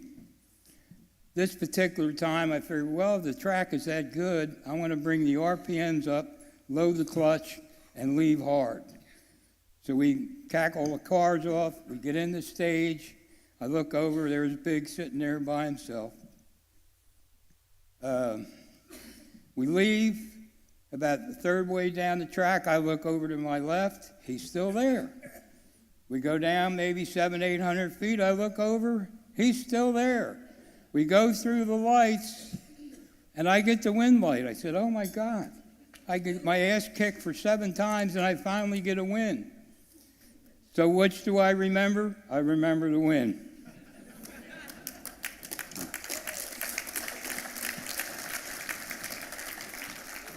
The next day, the previous week, I won a big race at York, Pennsylvania. It was called the National Dragster Open. In fact, Connie was there racing, Jim and Allison Lee, some other strong cars. I won that race. It was really running good, and when I went to Columbus, I was pumped. I felt that I was going to do really well. So the first round, I get what's his name? Kelly. Trying to think of his first name. Anyway, he was world champion the year before, and right before we got in the cars, knowing how good he was running, but I knew how good I was running, and I told him, I said, don't be late. So what happens, I guess it's on the screen or coming up, what happens is we left, he was early, he red lit, I was on time, so fortunately I got the win. So the next round I had Rob Bruins. He was a good lever, very quick on the lights, and his car was running good. So I lost to him, and guess who was late?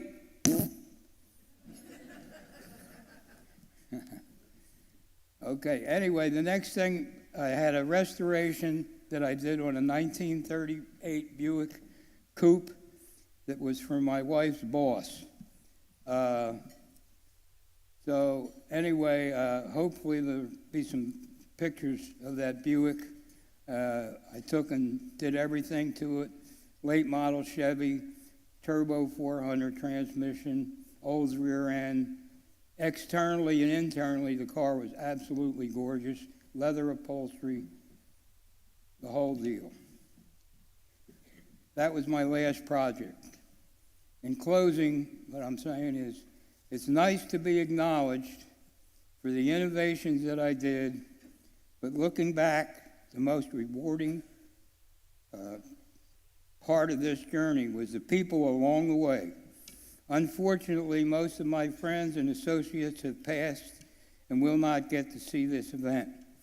I want to thank Don Ewald of WDIFL,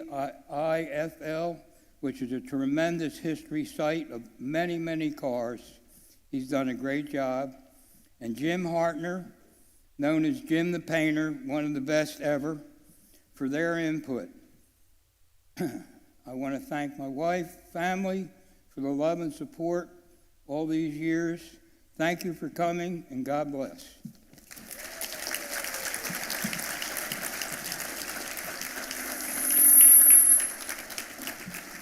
All I have to do is get down the steps without falling. More to come here at the International Drag Racing Hall of Fame induction ceremony, including 2024 inductees Garth Hogan, Joe Gibbs, and Jungle Pam Hardy. But first, a big thanks to the folks at Wins, who have come on board as our presenting sponsor and have been part of the International Drag Racing Hall of Fame induction ceremony since 2022. The folks at Donovan and the Bill Simpson Foundation. Thank you for your support. We'll be back with more from the Hilton in Gainesville, Florida. Trick Chassis, custom drag racing auto part fabrication, offering high-end drag racing suspension packages and other automotive components for a variety of vehicles and manufacturers.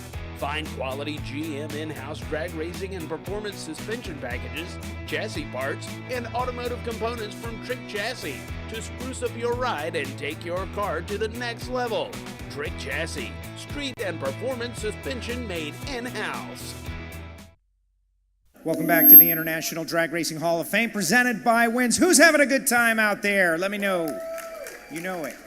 And you're going to be able to relive it all. I know we got people around the world on Flow Sports and CompetitionPlus.com.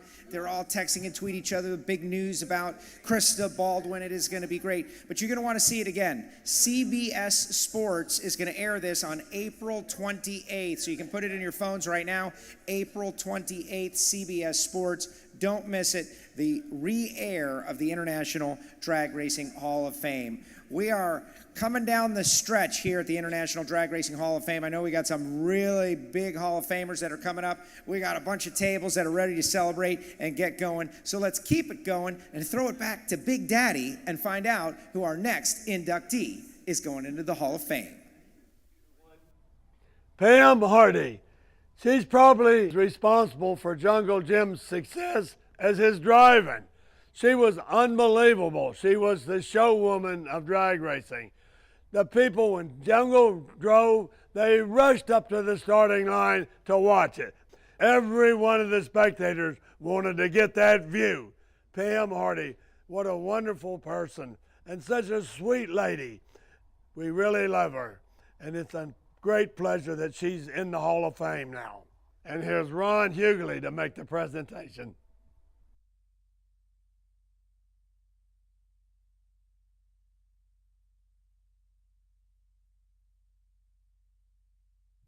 So let me take you back to April in 1972. By 1972, funny cars were the ultimate for this boy growing up in Oregon. First was the Whipple and McCullough car, then Kenny Goodell and Twig Ziegler. I built every funny car model I could get my hands on, and the Jungle Jim Camaro was one of my first. Living 30 minutes from Portland International Raceway helped me inspire me to drive my own funny car someday.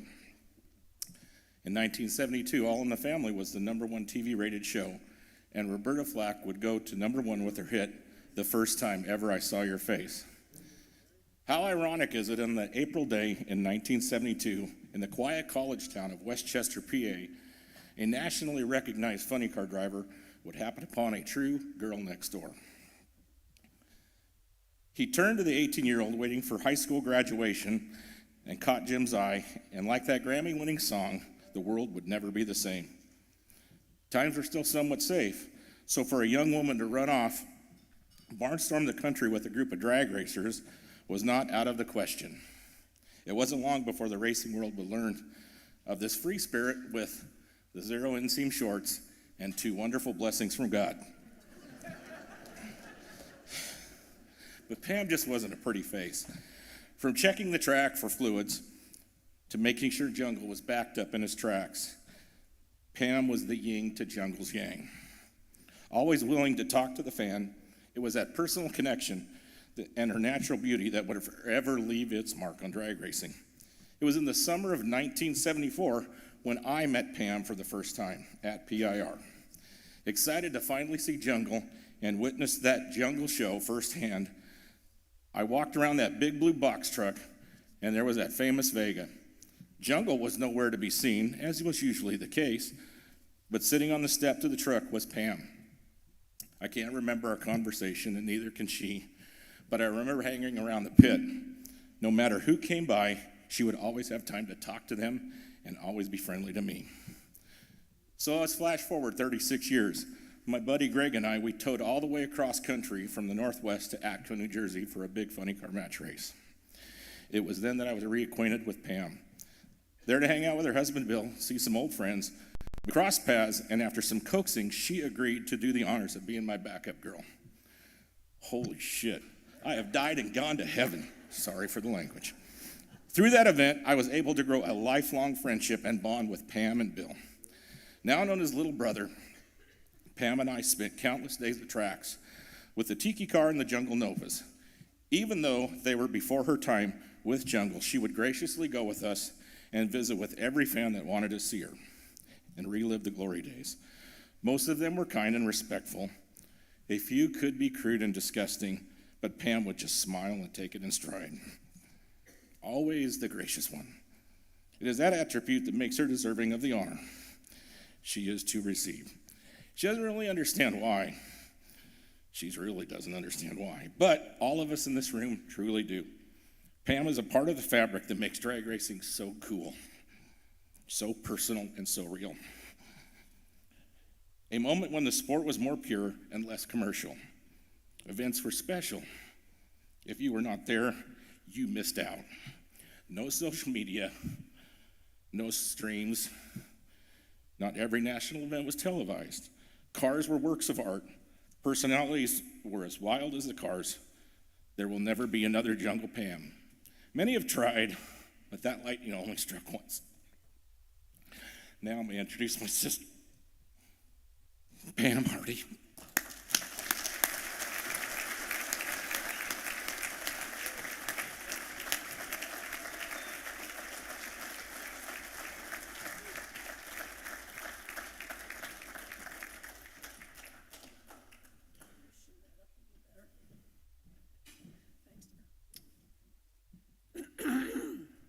No notes. I just want to thank Don and the International Drag Racing Hall of Fame, and I thank from the bottom of my heart Pete White, who, with his patience and good humor, taught me how to be the best line and crew member ever. Thank you.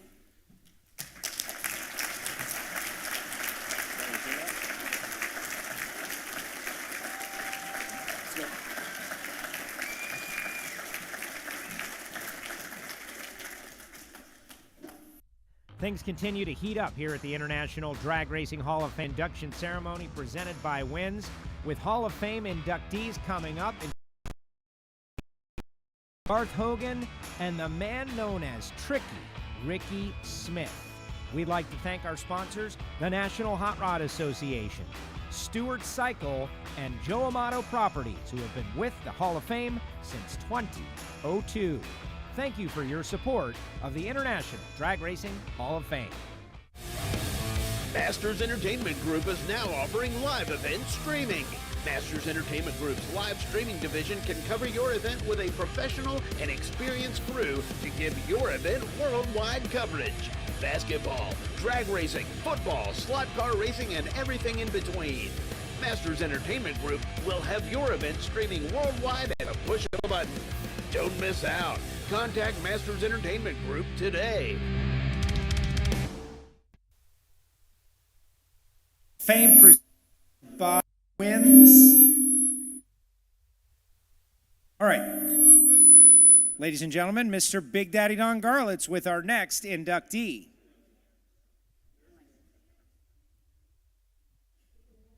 You know, Richard Petty's one of the biggest names in NASCAR. And in the 1990s, Joe Gibbs was one of the major driving forces in motorsports. He owned cars in NASCAR and NHRA. He owned the McDonald's team that Corey McKenzie drove and Cruz Pedregon. He won 33 national events and 1 major championship. And here's the man himself to accept the award. Well, my hot rod story really starts when my family moved to Southern California in 1954. And my whole life changed at that point.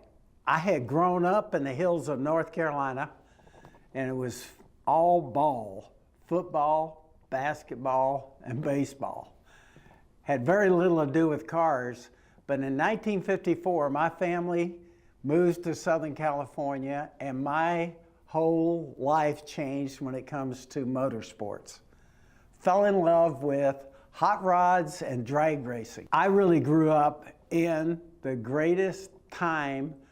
It was the 50s and 60s. It was the best music, rock and roll. It was lowered cars, hot rods. It was date night, and it was falling in love with drag racing at Lyons Drag Strip. Showing up there as a spectator and admiring Perdome, McEwen, TV Tommy Ivo, and when Don Garlits toured Southern California, and that was kind of my background. I loved it. Our cars, I had side stacks, flippers, and our cars were all named. Mine was a 1949 Mercury, My Blue Heaven. And so that started my love of motorsports. And I guess for me, the love too moved to drag racing myself. I had a gas coupe, a gas dragster, a top fuel dragster, and I guess fortunately for me, our very first pass in top fuel, I blew up. And before I could get the car back together, I started coaching in college and moving all around the country. And as I moved around the country, and we wound up with our 2 boys, JD and Coy, they wound up, because of my interest in motorsports and their interest, they were always on something with wheels. It was go-karts, it was motocross, and at different times, it was some form of drag racing. When JD graduated from college, he said, "Dad, I would rather do something in motorsports than I would in coaching. And following our NASCAR efforts in 1991, in 96, we all decided we want to go back to drag racing. And in 1996, we spent 6 years in NHRA drag racing. We were fortunate enough to have 30 wins, championships, and a love of motorsports. I think it's one of the greatest experiences you could have is to be at a drag race. I just want to say to everybody there tonight, it's one of the great honors in my life is to be inducted into the International Drag Racing Hall of Fame, joining so many of the great stars that I grew up admiring and respecting.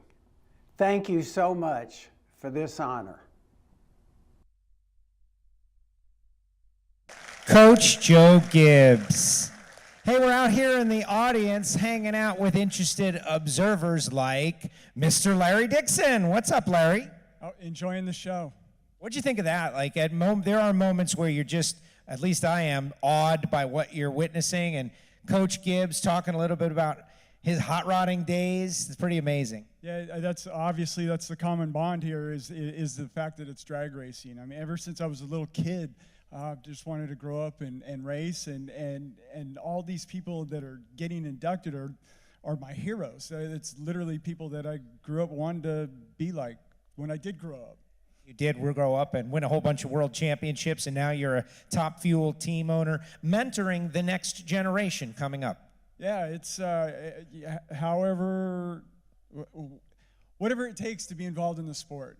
I really enjoy it, and like I said, I've been going to races since before I was born, and so you just you evolve as you go and fit where you can, and keep making noise and burning fuel. All right, while we're hanging out here in the crowd, we're going to throw it back to Big Daddy Don Garlits with our next inductee. Garth Hogan. He's from New Zealand. Garth got his driver's license when he was 15 years old. He loved cars. By 1974, he had his own dragster with a small block Chevy. He then graduated into funny cars. He became the first car to run 200 miles an hour in New Zealand. And then he held the speed records for ET and speed outside of the United States. He was the fastest guy in the world. Then he brought the Thunderbolt Raceway, which he improved and had a lot of drag races there. And finally, he was appointed the FIA director for that part of the world. A very important position having to do with the FIA. They are the ones that say all the records and verify all the best times, around the world for car racing. So it's with my honor that we put Garth Hogan into the International Drag Racing Hall of Fame. And Steve Gibbs will be making that presentation, as he's the fellow that does most of our international picks. Steve is well known to know about the racers around the world, and he keeps up with all of that information, and we appreciate that. Steve Gibbs.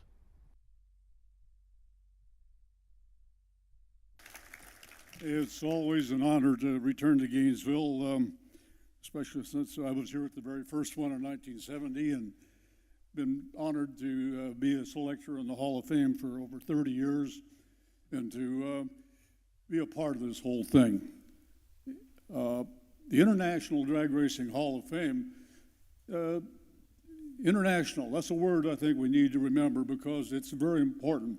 Even though drag racing would be considered the all-American sport, it's a worldwide sport these days. And a lot of countries have their own stars and they're guys that help make drag racing what it is around the world. Kind of imagine if you're a young fellow, you're born in the late 40s and you love motorsports, your father races dirt cars, you love competition, you live in a country that the closest speed shop for American parts is 7,000 miles away. There's hardly any racetracks in your country. The first drag strip you go to is a dirt drag strip. You want to compete, you're competitive. The first real racetrack you get to go to, you got to travel to another country 1,000 miles away to see it. But it's planted the hook. You want to race, you want to compete. You know, how do you do this in a country where everything you need has to be put on the ship, 7,000 miles, you pay duty, you pay more money to be involved, but you persist. And you work hard, and you start a business, and you start trading, and you work your way up, and you get your first car, and you join any activity you can to pursue hot rodding and drag racing in your country. And he does that, and he's a success. And eventually he works his way up to where he's got a race car, competes, works his way up, has a nitro funny car, becomes the first guy in his country to run 200 miles an hour. It's a major accomplishment on the kind of tracks you have to run at in a country 7,000 miles from where every part you need. It's tough.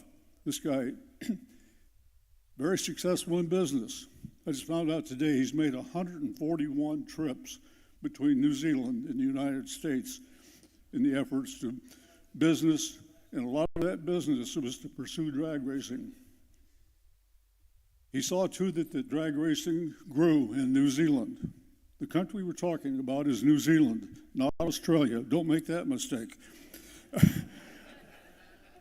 Anyway, Garth Hogan is a legend in New Zealand. He operated racetracks. He saw too that American cars were brought to New Zealand for the good of the sport and the fans in New Zealand. He started a very successful business. He went on to graduate to Top Fuel.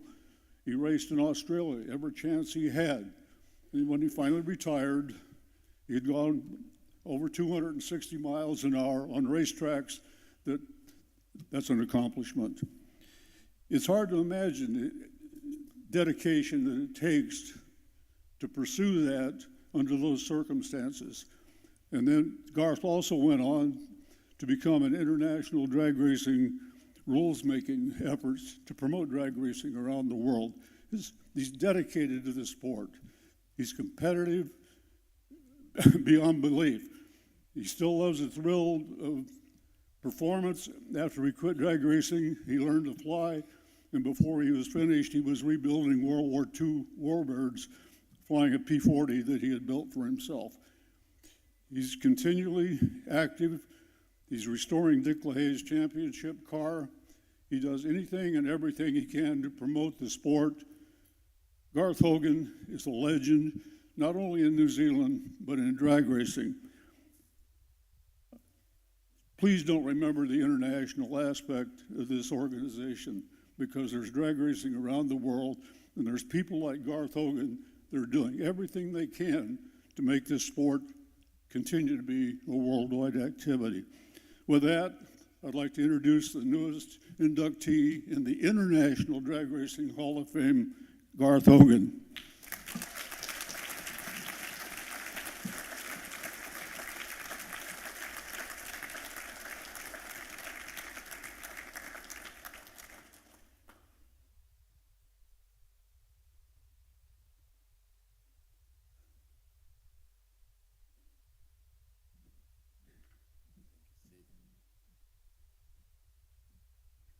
Well, first of all, thank you, Steve, for the kind words. Was that really me? I'm not sure. I took a look at the photo that's in the program, and that's a skinny guy with black hair and a mustache, and that doesn't look like me. And when we started drag racing in New Zealand, it was late 1960s, and as Steve mentioned, the drag strip was a dirt drag strip, and the guardrails were rows of 55-gallon drums full of dirt, which the spectators sat on with their legs on the racetrack side, which probably wasn't a really good idea.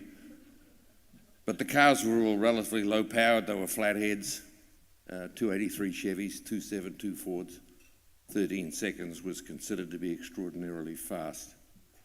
In the years that followed, after the demise of that, we raced on closed public roads, which the authorities were kind enough to let us do, or on small provincial airports, on the straightaways at circuit racing facilities, but they were always too short.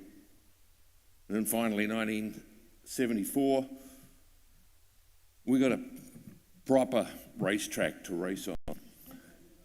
And you're probably wondering why I'm giving you the history of drag racing in New Zealand 101. But it goes right back to the beginning because, as Steve said, we were kind of isolated. And we didn't have a lot of contact with the rest of the world. Of course, there was no drag racing on television, and of course, there was, needless to say, no internet or whatever. So the information we got, and we is a collective group of young guys who were street riders who had no money, and we got our inspiration for our street rods by reading magazines from the US, and the primary one being Hot Rod magazine. And of course, in the course of doing that, we were reading about this drag racing, and we initially saw it as something we could do with our street rods and go and make some competition out of it. And it sort of developed from there, and it got to the stage where some of the racetracks, Carlsbad and Half Moon Bay and later Lions, became iconic. Those names to us meant the same as Indianapolis means to the open wheel racing set, or Wimbledon means to a tennis player. And not only did the tracks become iconic, but the fast guys there became iconic. And we became infatuated, if you like, with these people. The Don Garlits, the Connie Kalitta, the Chris Karamessinis. And then a little later, as it worked down the road, you know, we had the Perdones and the McEwens and the Carl Olsons and the Shirleys, and to us, these people were larger than life. And they were our heroes. And the thought of even watching them race, let alone actually meeting them, was almost inconceivable. So I'd like you to try and imagine how I'm feeling right now. You know, this is surreal. I'm having difficulty getting my head around the fact that I'm here and I'm being inducted into the Hall of Fame with all of my heroes. And for that, I'd like to say thank you to Don and the selectors that made this possible. This is a huge honor. But it's not just mine. You know, we all know here that drag racing is not a singleton or a solo person sport. You've got a myriad of people that you need to be surrounded by to be able to do what you wind up doing. And I've got in New Zealand in particular, I'd like to acknowledge publicly the work that was put in by the variety of people that have served on the New Zealand Drag Racing Association as a group, too many to name. But then there's a couple of people, the great majority here would never have heard of, that I really would like to mention, because this honor is as much theirs as anybody else's. And the first is a guy called Ralph Wright. Ralph Wright was a jeweler. He was a hot rodder, and he was involved in the days of the dirt drag strip and then the racing on the roads. And Ralph became a leading light, and he was a quiet sort of, or he still is a quiet sort of a guy that just got on with things, but he managed to focus people and get everybody together, and he established a relationship with a friendly farmer who had some land about 40 miles south of the city of Auckland. And he then set about, with a lot of other people around him, and raised the money to build the drag strip. And without what Ralph did there, I think the drag racing thing would have probably stagnated for some time. The second guy I'd like to mention is a guy called Graham Berry. Once again, you probably have never heard of him. And Graham was the fabricator extraordinaire. You've got to keep in mind, as has been mentioned, New Zealand was very isolated. Nobody there had seen the evolution of the drag race car, the chassis and the engine location and how the cars were structured. And there were no plans. But in those early years, Graham produced a variety of altereds and front engine dragsters and rear engine dragsters and funny cars. And in the case of, the example I guess I'd use is the first fuel funny car, which him and I ran jointly. He built it, I drove it. That was a lucky one. But we didn't have those plans. So he managed to find a magazine that had a big write-up on the Blue Max. That's the one with the Mustang 2 body on it. And it had the body off and all these photos of the car without the body on it. And you think, okay, well, that'd give him a basic idea of the layout of the car. But then he sat down with a pair of dividers and measured things that we knew the dimensions of, like the wheels. And from that, he scaled it up and drew the car, and then he built it. And it was fast. And it ran straight. Well, as straight as a funny car did in those days. And it was a good-looking car. And if it hadn't been for Graham, we wouldn't have had the cars, because we had a thing called import licensing. And some grey-suited people that sat in government decided arbitrarily what was allowed to be imported and what wasn't allowed to be imported, and what wasn't allowed to be imported was race cars. So we just didn't have, or he didn't have, examples that he could go and look at to design them. So without Ralph providing the track and without Graham providing the cars, drag racing really wouldn't have gone where it went. But there's also a couple of people that I would like to acknowledge. Sadly, neither of them are with us any longer. But as Steve said, when the nearest speed shop's 7,000 miles away, that can create problems. And the first of which is Lee Cohen. And Lee had a little export place. He seemed to know everybody, and what we didn't know how to buy, he did. And not only did we have restrictions on what we could import, but the tariff on auto parts, the duty we had to pay coming in, was 55%. And on top of that, they put 20% sales tax. So what you paid for things tended to get fairly important. And Lee had this damn pen that kept running out of ink. This is the days of handwritten invoices. And he'd write up the invoice, and just when he was putting the price on it, somehow the last zero didn't appear. Which was a huge benefit when you came to pay the duty when the goods arrived. The second guy I'd like to mention is Joe Paisano. And we bought our blocks and pistons and rods off Joe.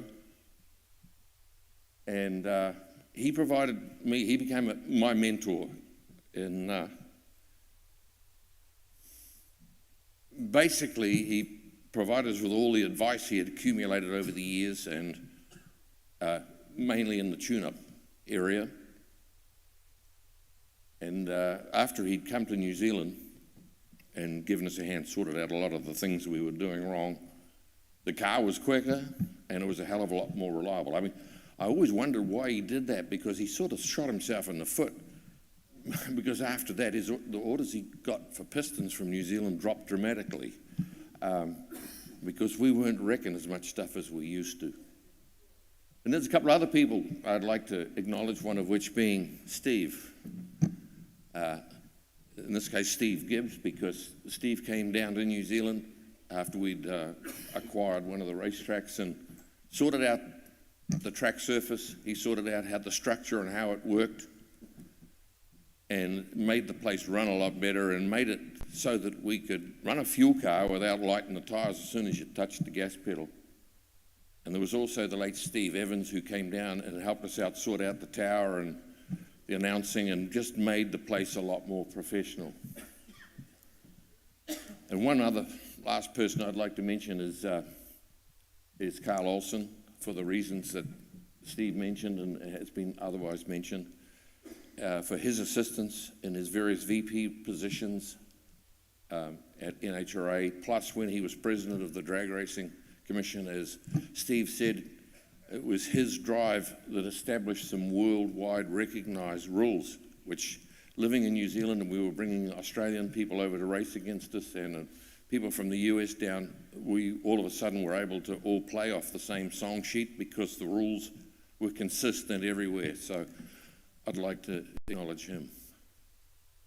And there's one more person, you know, a lot of grey hair in here, but when we were young, we all were once, I guess, and went drag racing. I mean, drag racing was a cruel mistress, and it beat us up pretty badly on time and money, to the extent that spare time was lost as part of the vocabulary, and even worse was surplus money that didn't exist either. And that meant, that put quite a load and a strain on personal relationships and what was happening in families and whatever. And I was lucky in that I had a wife who not only tolerated it, but I guess she took the position of if you can't beat them, join them. And she became part of the team, and she was an integral part of our team, particularly when it came to servicing the car between rounds. And it's my wife Andrea, and she's sitting over there.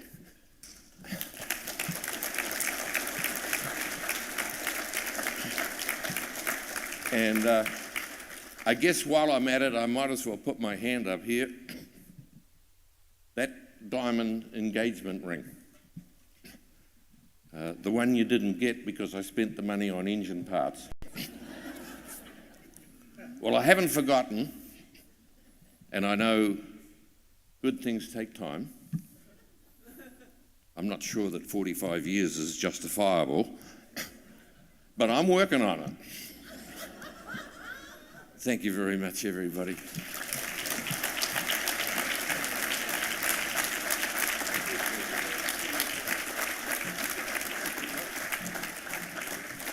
Stay with us, race fans. We're about to put this show into high gear.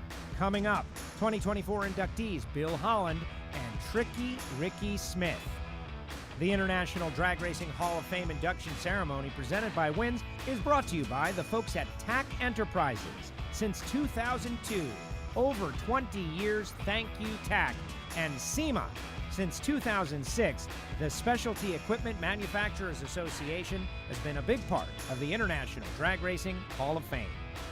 Have you ever dreamed of getting behind the wheel of a dragster, a high-powered door slammer, or even a funny car? Are you a racer looking to improve your skills, upgrade your license, or acquire a champion's mindset? Since 1985, Frank Hawley's Drag Racing School has been the world's premier venue for all that and more. Thousands have graduated. Now it's your turn. Led by multi-time NHRA champion Frank Hawley and instructed by drag racing champions, the school is open to all with any level of experience. Visit frankhawley.com to learn more about options like the dragster experience, group events, and more. That's frankhawley.com. Think of any repair where you need to have both hands free and have a work light inches from what you need to see. Well, now you can have awesome targeted illumination with Goose Grip work lights. Goose Grip lights allows you to work hands-free and stress-free with this thin and flexible design. With these work lights in your arsenal of equipment, you will eliminate light frustration that mechanics experience every day. That's Goose Grip Innovative Lights. Rickie Smith. He won 5 IHRA World Championships in Pro Stock. I remember him. I was running for IHRA at the time. You couldn't beat the guy out of the gate. Lots of times his car wasn't as quick, but he just gained so much advantage on the leave. He was one of the best leavers I ever met. Then later he moved into NHRA Championship racing, but he went into Pro Mod. In Pro Mod, he won 3 world championships. He was very versatile. He even tried his hand at round track racing, but he always came back to drag racing. He liked that the best. Please welcome Rickie Smith to the International Drag Racing Hall of Fame. And Ted Jones will be making the presentation.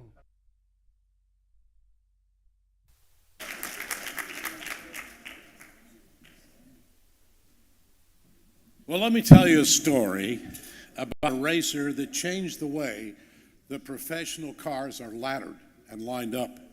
See, it used to be 1 runs 9, 2 runs 10, and so forth. We were Rockingham, North Carolina, final round of qualifying Pro Stock, and the word came in from the top-end crew down there, stop, they're all backed up down the return road. Now, we used to get 40 or 50 of these Mount Motor Pro Stocks, so you picture down that return road. This is a problem at the scales. So I go to the scales, and here's this racer not getting on the scales. And I said, what's the problem? He said, he's down there talking to the racers. So I go down the road, I said, well, what's going on? He said, I'm trying to decide if I want to weigh or not. See, in IHRA, if you didn't weigh every qualifying round, we threw the timeout. And I said, well, did you go quicker? Yeah. Well, then why wouldn't you want to weigh? Because I don't want to move up to number 9, have to run number 1. I want to make sure my time's good enough. I'd just soon be 13, 14. Well, I could see right there we had a problem. So the next year, in the IHRA rule book, we changed it. 1 runs 16, 2 runs 15, and so forth. NHRA, a couple of years later, picked the same thing up, and that's the way it's done today.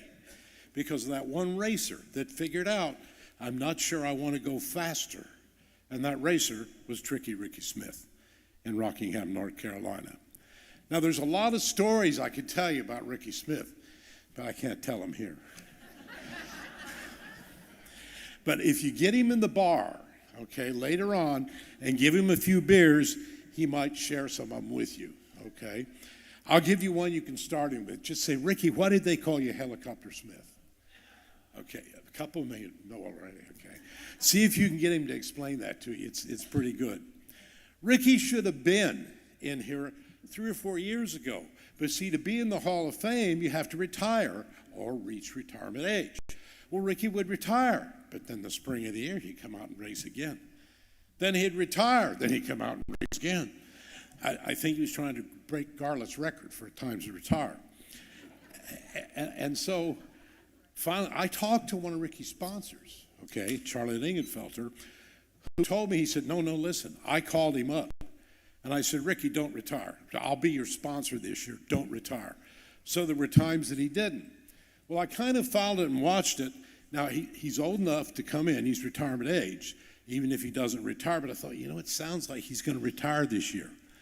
Then I see the headline on CompetitionPlus.com. Rickie Smith runs Top Fuel Dragster. What is that? Well, I don't think he's going to do it, but it kind of got everybody's attention. This guy was absolutely incredible. He ruined an IHRA class all by himself. We introduced one called Super Modified. It was like a junior pro stock class, a small block, single 4-barrel carburetor, tire size limit. This guy so dominated that class that they all got out, and we had to discontinue the class because we couldn't find guys to run Rickie. So then he got excited about Mountain Motor Pro Stock. Oh, boy, did he ever. 5 world championships, 4 years in a row. Open your books down there and look at the name of professional pro stock drivers that are already in the Hall of Fame. I will guarantee you, Rickie had beat every one of them, maybe sometimes more than once. How else could he win 5 world championships in pro stock? Then we introduced Pro Modified. Rickie thought that'd be more fun. So he came over and he started running Pro Modified. Same thing. Dominating, winning. It was absolutely incredible. He went over to NHRA and he started running Pro Modified there. Won 3 championships, won 19 national events, and to this day is the winningest Pro Mod driver in NHRA history. That's absolutely incredible. That's domination. That's a very, very competitive class.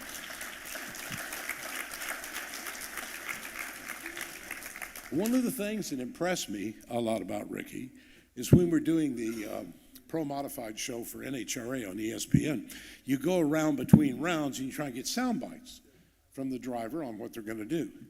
Well, when you're to Rickie's pit, oh boy. I mean, Rickie would tell you what he really thought. A lot of it I couldn't put on the air, but he would tell you what he really thought. The other thing I really noticed, you go to these different pro pit areas of Pro Modifieds, 4 or 5 guys working on this car, and there's a guy, 2 guys on the transmission. There's a guy doing the bottom end. Over here's a guy doing the top end. You go to Rickie's pit, 1 guy. Rickie and 1 guy. And yet he still managed to win all these championships with just that crew of 2. Rickie was the car owner, the crew chief, and the driver, all wrapped into one, which to me was absolutely incredible. When they told me to introduce Rickie, I thought, well, this guy's won so many things in so many different classes. It's incredible. PDRA, IHRA, NHRA. I got to have this thing right as far as the numbers. So I called the Encyclopedia of Drag Racing, Brett Kepner. And I said, Brett, I got to have this stuff right. So Brett researched for me and came up with some of these figures and everything. And the amazing part is he wanted to verify with Rickie. So he calls Rickie. And he says, Rickie, do you know how many national events, main events that you won? Rickie says, no, I don't know. So Brett researched it out and told him. And let me tell you something, he doesn't know right now. He told Brett, he said, how many did I win? Brett says, they'll tell you at the Hall of Fame. So, Rickie Smith, head up this way, buddy. This is your night. Come on. Come on up here. We're going to reveal it to you.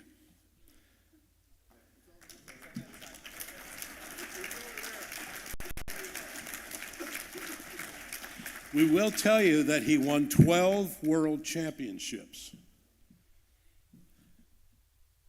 But in addition to that, Rickie Smith, I'm pleased to tell you, with all the official work we've done, you won 75 national events. Is that a Hall of Fame guy?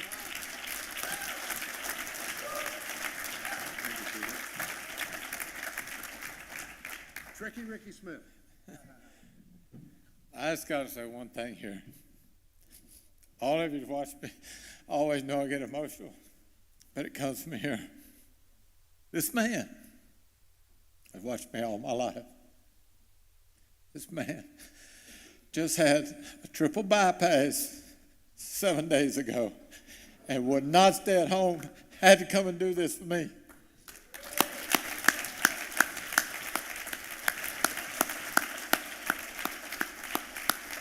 Unreal. Guys, I don't know what to say. I mean, this was, when I got introduced or put on the deal in Bristol, Tennessee, on the tower up there, when they built a whole new track, they put 4 names up there first. Larry Carrier,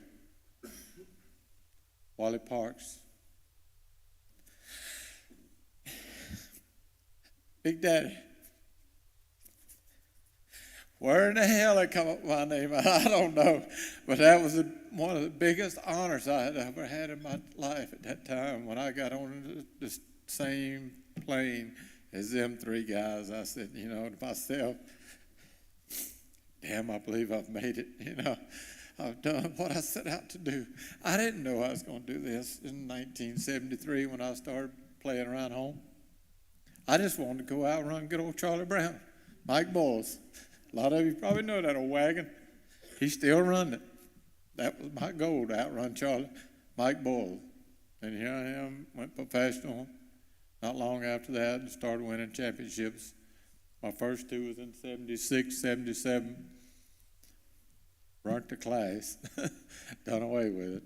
Then we got into pro stock and dominated that, you know, and I come to NHRA. But it's just been an amazing ride here, people. Amazing for a high school graduate. That had a real lovely mom and dad. Never was able to give me a dime. I got married 3 months. I graduated in 1972. I got married 3 months before I got out of school. Everybody said, ain't no way y'all gonna make it. That woman sitting right over there. Come Easter Monday. Easter Monday, we'll be married 52 years.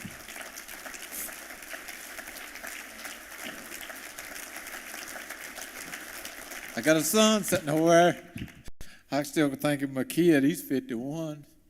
I got a daughter sitting over there. I mean, I've had 3 wonderful children. Just unbelievable wife to put up with me on the road like this long. It wouldn't even think about me, Matthew, none of my kids. None of us would be here without that woman. Period. That woman is the ticket. When they say glue, when they say a mother is the glue to a family, anybody knows anything knows that's a true statement. Mother is the glue. to the family. I don't want to stay up here long, but I just want to thank a lot of people, a few people here. I started out with Don Hardy cars. Don Hardy's passed on. Thank you, Don Hardy. Then I went to Jerry Bickle. Stayed there a few years. Went with Jerry Haas a few years. Jerry Bickle kept hounding me to come back. And I was with Jerry Bickle probably the last 20, 25 years of my career. And a lot of you know I've had some mighty good cars. I've had 34 brand new cars from Jerry Bickle, not counting Haas and other. Amazing run I've had for a high school graduate. So don't let people say you can't do this. You can. It's tough. It's a lot of time on the road. I missed a lot of time with my family. I had a wife to look after them. And, man, I don't know what to say. The one thing I did know before I come up here, I am a little bit controversial because I believe in what I do. I believe in what I say, and I try to race hard. I knew when I come up here that I wasn't going to get a hug from Glenn Conrail or Steve Gibbs. Because especially Steve Gibbs. I love him to death. That man voted me in to be in here. But, man, did we have some arguments. I'm telling you, we've had some knockdown, throwdowns. This is a quick thing I got to say. I went to Atlanta one year, and back in the day, if you had a new car, you could have a new car checkout. You run it 1,000 foot and you shut it off. You got your time run.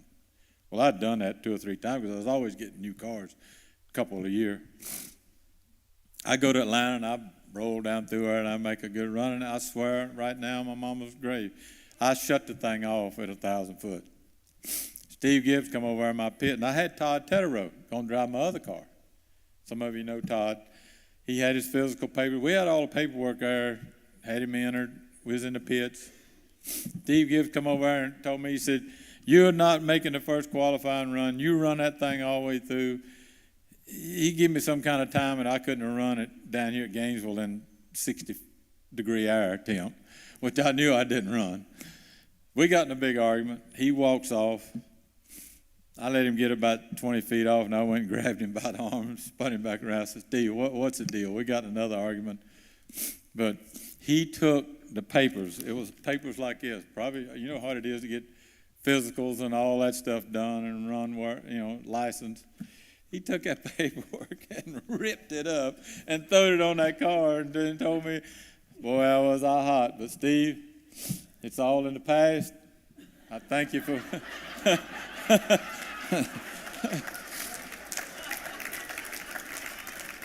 I've had some opportunities to be thrown out of NHRA several times having some conversations, but at least they knew that I meant well and I was a hard racer. Uh-oh, here he comes.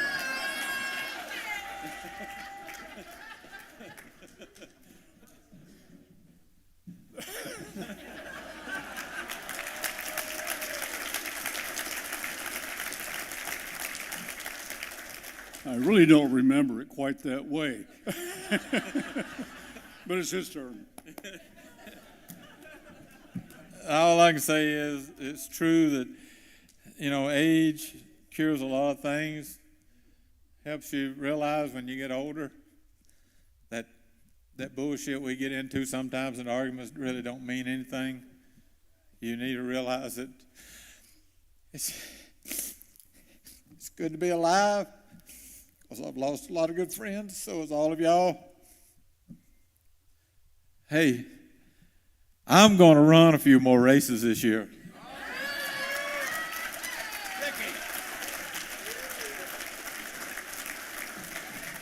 No, Rickie, you got to come back. You got to come back. Come take a photograph, guys. Come take a photo. Ted and Rickie, come over here.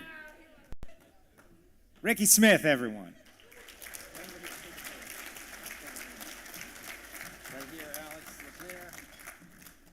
One of the greatest of all time, ladies and gentlemen, Tricky Rickie Smith. Awesome. Hey, Ted.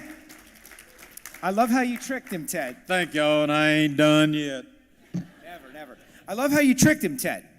You had like a surprise for him. That was pretty cool.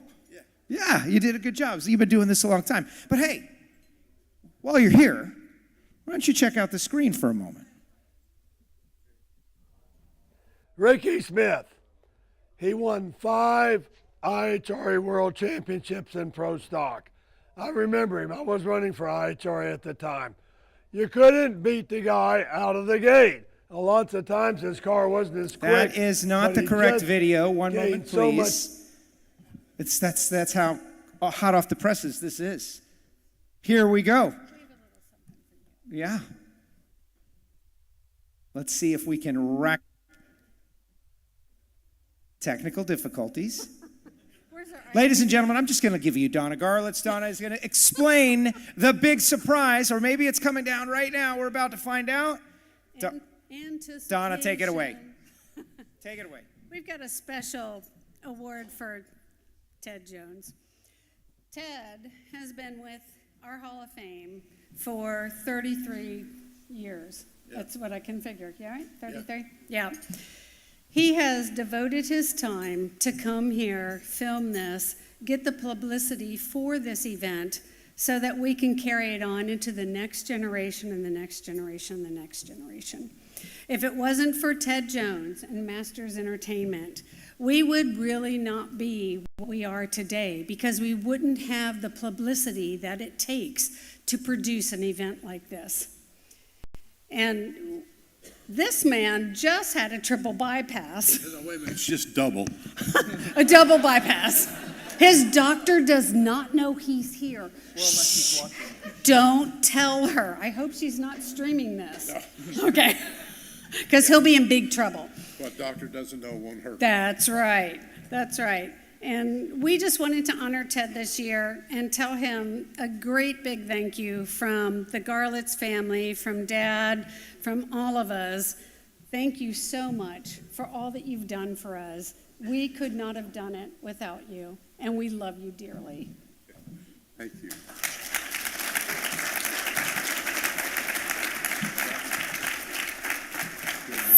Yep. We'll be back with more from the International Drag Racing Hall of Fame presented by Wins. Pat and Walt Austin enter the hall as father and son, and our Founders Award winner, Bill Holland. But first, thanks to Hangstifer's Metalworking Lubricants, been with us since 2019, and Ron Hope of Rat Trap fame, the AA fuel altered, often on display here at the Hall of Fame induction ceremony since 2016. We'll be back with more after this. At Eagle Lights, we're off-road and motorsport enthusiasts at heart, and one of the largest aftermarket LED headlight manufacturers in the world. Manufacturing the highest quality LED headlights and motorcycle lights possible. At EagleLights.com, you can find the right size lights with the right connectors the first time without guessing, so you can buy and use Eagle Lights with confidence. Eagle Lights, finely crafted LED lighting solutions. See and be seen. Each year we take a little time to thank autoimagery.com for providing all the amazing photographs that you see. And a couple of years ago, we surprised this guy, Mr. Richard Shute. And so I figured I'd come out and talk to Richard because he is doing like the reverse Whit Bazemore. You are a photographer who is now becoming a drag racer. And you just went 214 miles per hour. Tell us about that, Richard. Well, it was an opportunity that just kind of presented itself to me. Jack Beckman and I had talked about it for about a year, and he asked me if I was serious, and I said yeah, but I just kind of left it at that. And he went to Chicago this year to do some color commentary, and the week later, I get a call from Frank Bradley's school, drag racing, and said, if you want to do this, let's do it.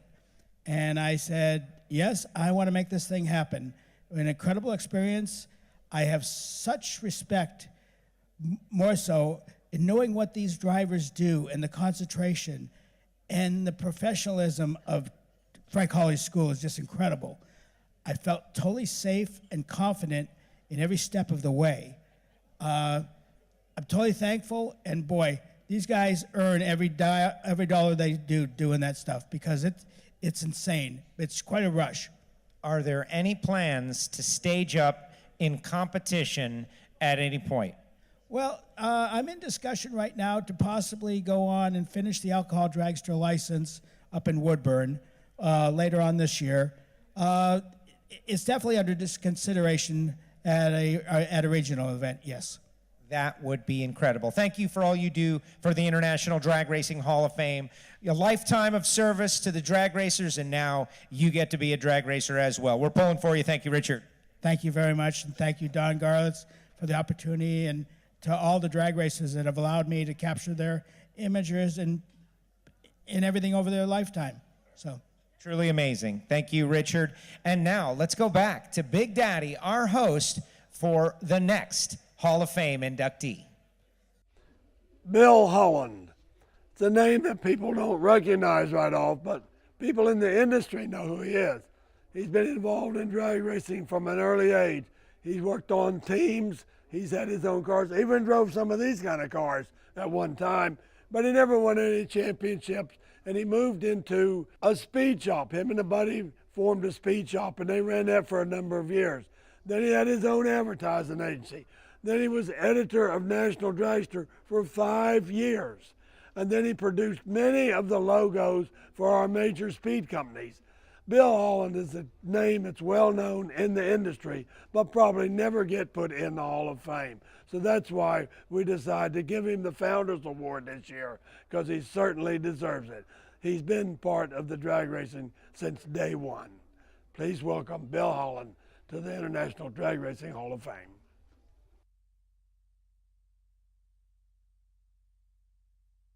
And ladies and gentlemen, Mr. Harry Hibbler was supposed to do the induction. He could not make it last second. Of course, get well, Harry. Harry has been to so many of the Hall of Fame inductions just the past couple of years, but he did write an induction for Mr. Holland, which I will read now. Bill Holland is the consummate enthusiast. He began his involvement in the sport as a crew member for a Chevy-powered MG top dragster. His first trophy as a driver was at the wheel of a modified Studebaker at the Dry Lakes. In 1967, Bill and John Goodell teamed up on a AA fuel dragster with Tom McEwen driving. One of the most remarkable things about this team was its sponsor, the Art Linkletter House Party TV show. The sponsorship also allowed the car to be one of the very first of its kind to be featured on a national television program. At one point in time, Bill and Ralph even owned and operated a national speed shop franchise in Canoga Park, California. Bill's involvement in the sport didn't stop with his racing activities. In 1968, he became an automotive editor for the Hollywood Citizen News, where he was able to help raise the interest in various aspects of the sport. The next year, he moved into a full-time position as the editor of NHRA's National Dragster.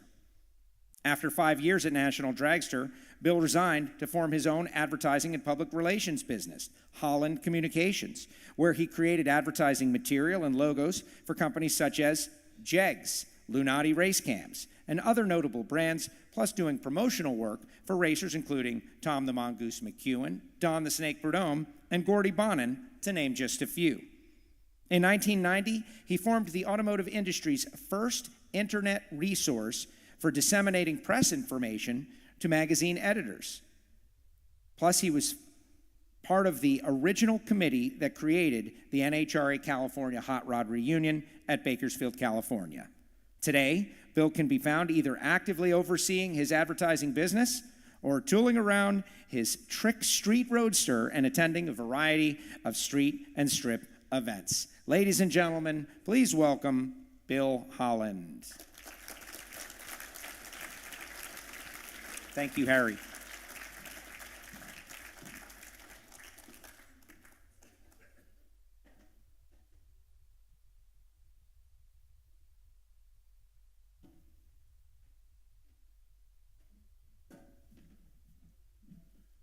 It's kind of strange to be standing up here. For all of my career, I've been putting the spotlight on other people. But now that I'm here and having sat in the audience before, I'll keep it short and sweet. First, I want to thank Don and the selector committee for this great honor. It's beyond belief, and a special shout out to Chuck Keble for all the behind the scenes work that puts this together.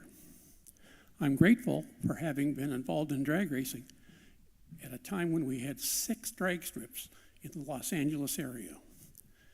And part of the time was spent at San Fernando Raceway, called The Pond, where Harry Hibbler was the manager, Dave Wallace was the kid handing out time slips, and his dad was writing stories about the events. I am grateful that I was able to participate in Top Fuel at a time when ordinary guys could pool their resources and field a competitive car.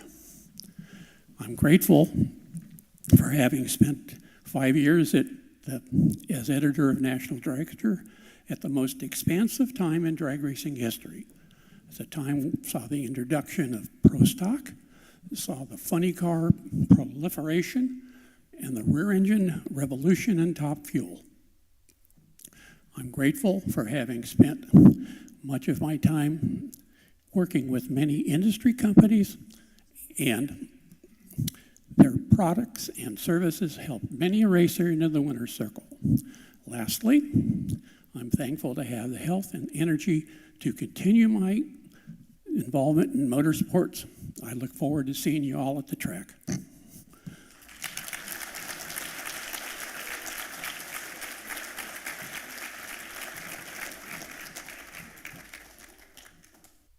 Coming up, our final inductees, Pat and Walt Austin, enter the International Drag Racing Hall of Fame together. But first, a big thanks to the Bader family and Summit Motorsports Park, supporting the International Drag Racing Hall of Fame since 2016. And of course, the palatial Hilton University Hotel here in Gainesville, Florida, for hosting the International Drag Racing Hall of Fame, presented by Wins each year. Trick Chassis, custom drag racing auto part fabrication, offering high-end drag racing suspension packages and other automotive components for a variety of vehicles and manufacturers. Find quality GM in-house drag racing and performance suspension packages, chassis parts, and automotive components from Trick Chassis to spruce up your ride and take your car to the next level. Trick Chassis, street and performance suspension made in-house. AMSOIL runs on freedom and has since 1972. We changed the industry by formulating the first API-qualified 100% synthetic motor oil. The rest of the market has been trying to follow our lead ever since. But a head start is a head start. We punish our products firsthand in our world-class laboratories and beyond, because some things can't be learned from a test tube. Run with us. Walt and Pat Austin, a father and son team. We only have 2 of those in the Hall of Fame, Connie Kalitta and Scott Kalitta. But Walt bought his son a race car when he was 16 years old, and that started it. He raced for years and years. He was introduced into the Carcraft Hall of Fame 5 consecutive years. The team won many, many races, too many to try to even say tonight. But they were teamed together for the entire year, and they built a great business together in Seattle, building race cars and selling speed equipment. And I never forget, I called Walt on the phone. I told him, you and your son have been inducted into the Hall of Fame. And he was so happy to hear that. A few weeks later, he died. And I'm so glad that we were able to put him in the Hall of Fame, and he knew it before he passed away. Here's Drew Austin and Ellie Austin Gill to make the presentation.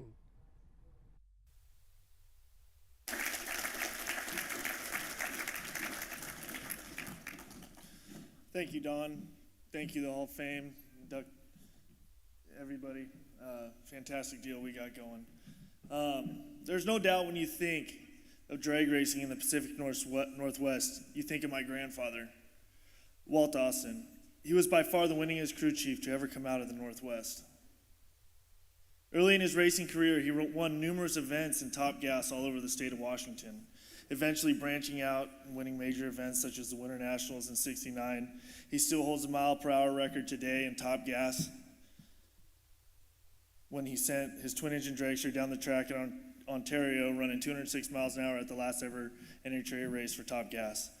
My papa stepped away from racing in the 70s to focus on his family and business. 14 years later, my grandfather turned his head to the alcohol funny car racing, where he cemented his name in the national scene of drag racing. Starting in the early 80s, he raced alcohol funny car with Bob Gage driving and his sons and Pat and Mike crewing. After getting his feet wet, my papa made the decision to put my dad, Pat, in the driver's seat. From that day forward, Walt Racing was created. Little did he know that would flourish into a successful 15-year run that resulted in 4 world championships and numerous wins. While he knew how to win races, he was a very innovative mind. He was very instrumental in the creation of the Whipple Supercharger, working hand in hand with Art Whipple designing it. He also was on the leading edge with new cylinder head designs. He knew what it took to make a motor run. There were numerous power advances in the alcohol class during the time competing in it, and at the front of all of those ET and mile per hour gains was Walt Austin. Racing has always been about the people, but for my grandpa, it was about his motor. There could be 100,000 people in the stands, and if his motor wasn't happy, he wasn't happy. He always prided himself on running a happy, healthy, and powerful motor, and he did that a lot. He did it right. He did it with his family, and he did it his way. And behind him, supporting him through it all, was my grandma, his wife Sharon, of 61 years. During his last few years of life, it was hard watching a man so big, so powerful, so caring diminish with time. We lost my grandfather in September, one of the hardest days of my family's life. Through it, though it was expected, you just can't prepare yourself for something like that. After my grandpa's passing, I have always had people come from all over the place, call, text, talk to me, and tell me how it just doesn't feel right. It was truly an end of an era. He meant so much to so many people, and equally those people meant a lot to him. Even though he isn't here with us today, I know he is watching tonight. I miss the phone calls, I miss the conversations we had. Being his grandson was an absolute blessing, and I miss him so much. It is with great honor that I can stand up here tonight and talk about the career my grandfather had. At the young age of 20, my dad raced in his first national event. From that day forward, it ignited a fire that burned hard for 16 years. Growing up, going to the races with his father, my dad always knew he wanted to race. When I think of what makes a good driver, I don't necessarily think of a driver that can get good reaction times, keep the car in the groove all the way down the track. When I think of a good driver, I think of someone that can build his car from the ground up. I think of someone that can completely assemble his motor. I think of someone that can understand and feel what the car does so he can report it back to his crew chief. When I think of a good driver, I think of my dad. As good of a driver my dad was, he equally was just as good at working on the car and communicating with my grandfather about the tune-up. Winning his first national event in '86 at the Cajun Nationals with my grandpa tuning the car, kicked off a run of winning that you just don't see. 4 world championships, 75 national events, and equally, if not more, divisional races they won, ranking him top 20 all-time wins in the sport, also with the win percentage that is unmatched.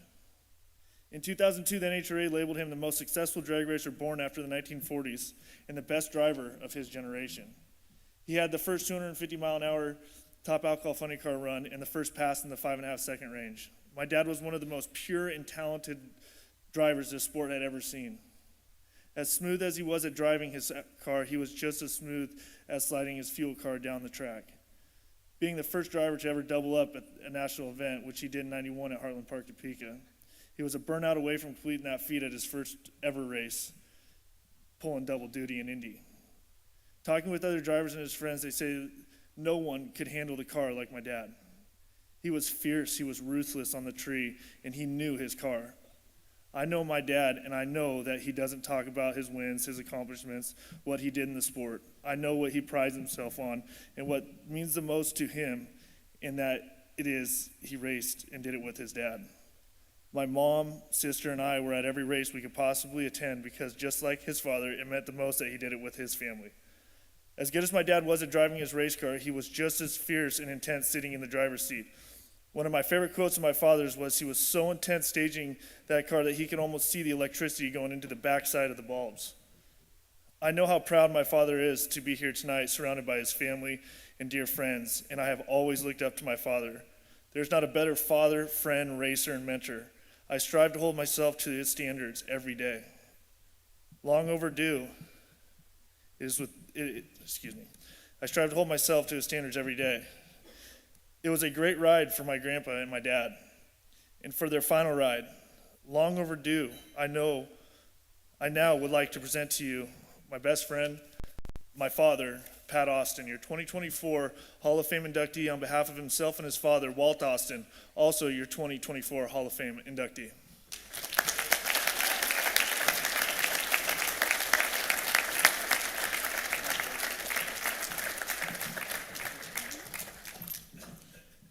Hi, everyone. Been a long time since I've had to do any of this. I'm going to talk first about myself, and then I want to finish with my dad.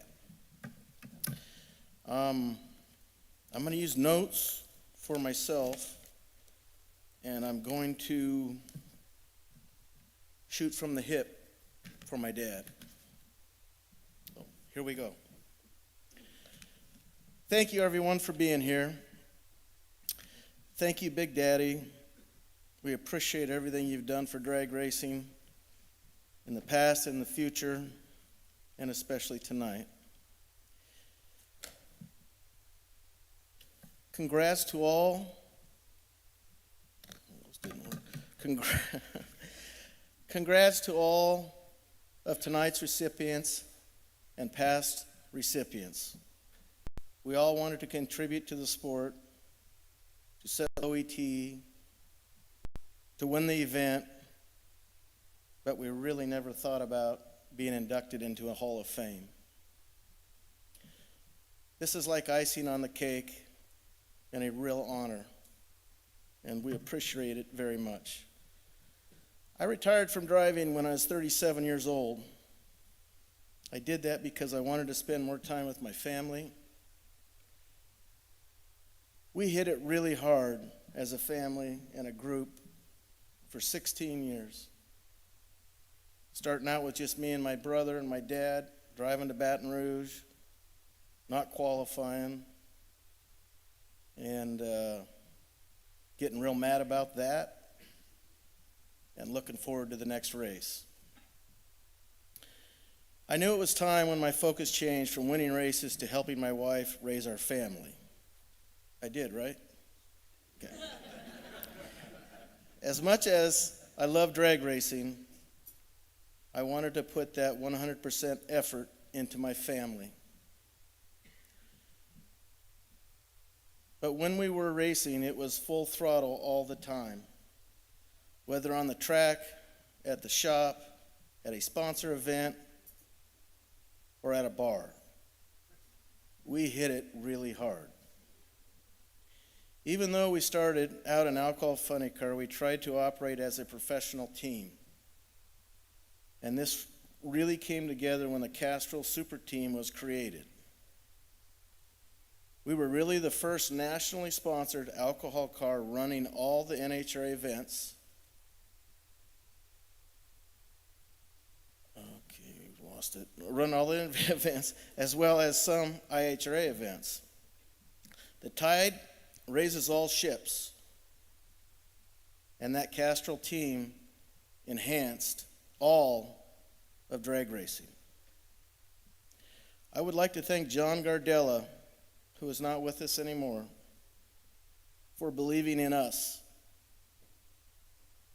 John was the patriarch that pushed that, went out, designed the team, went out and got the racers that he thought was best fit for each class, and made it all happen.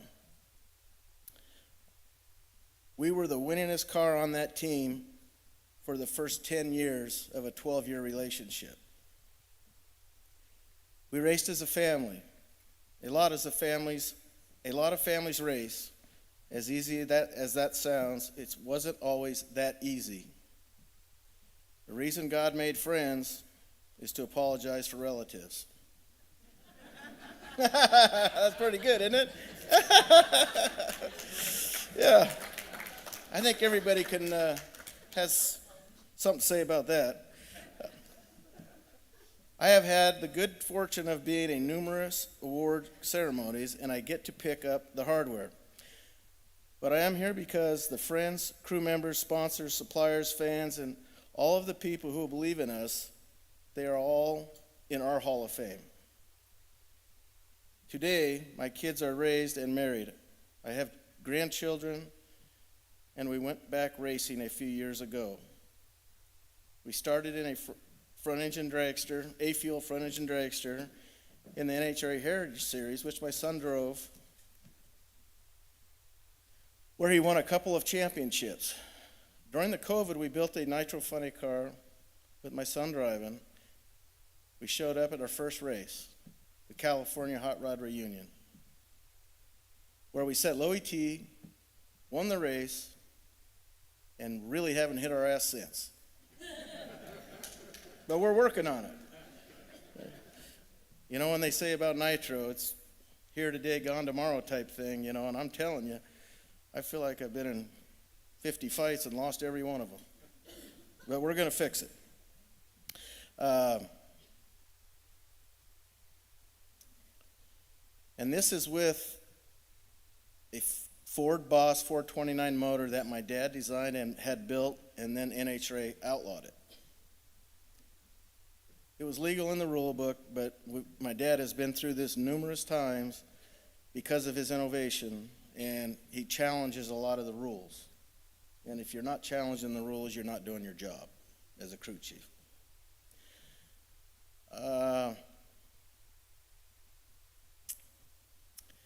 What really has got me through it and made me who I am is this chairperson of our Hall of Fame, my wife, Kalitta.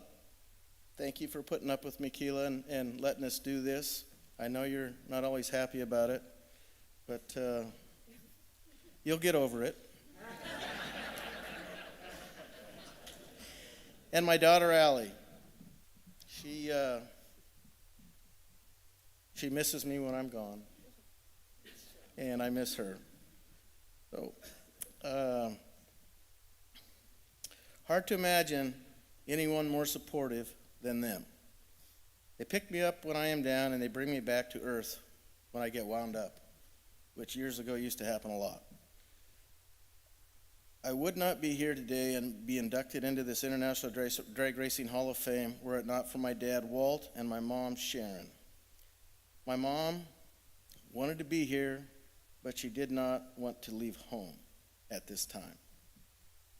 It still has been a short time since my dad passed, and she's getting better, and we're all trying to be there for her. So, for 5 years, my dad coached me in football, and we only lost one game. We were really good.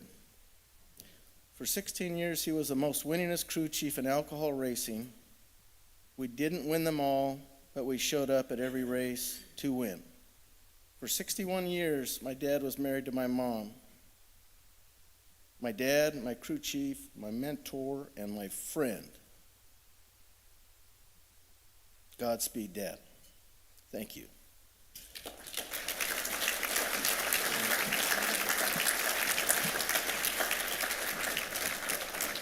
Okay, now remember, I'm winging this one, so I hope I won't be very long with this one either, but I just want to get to the point.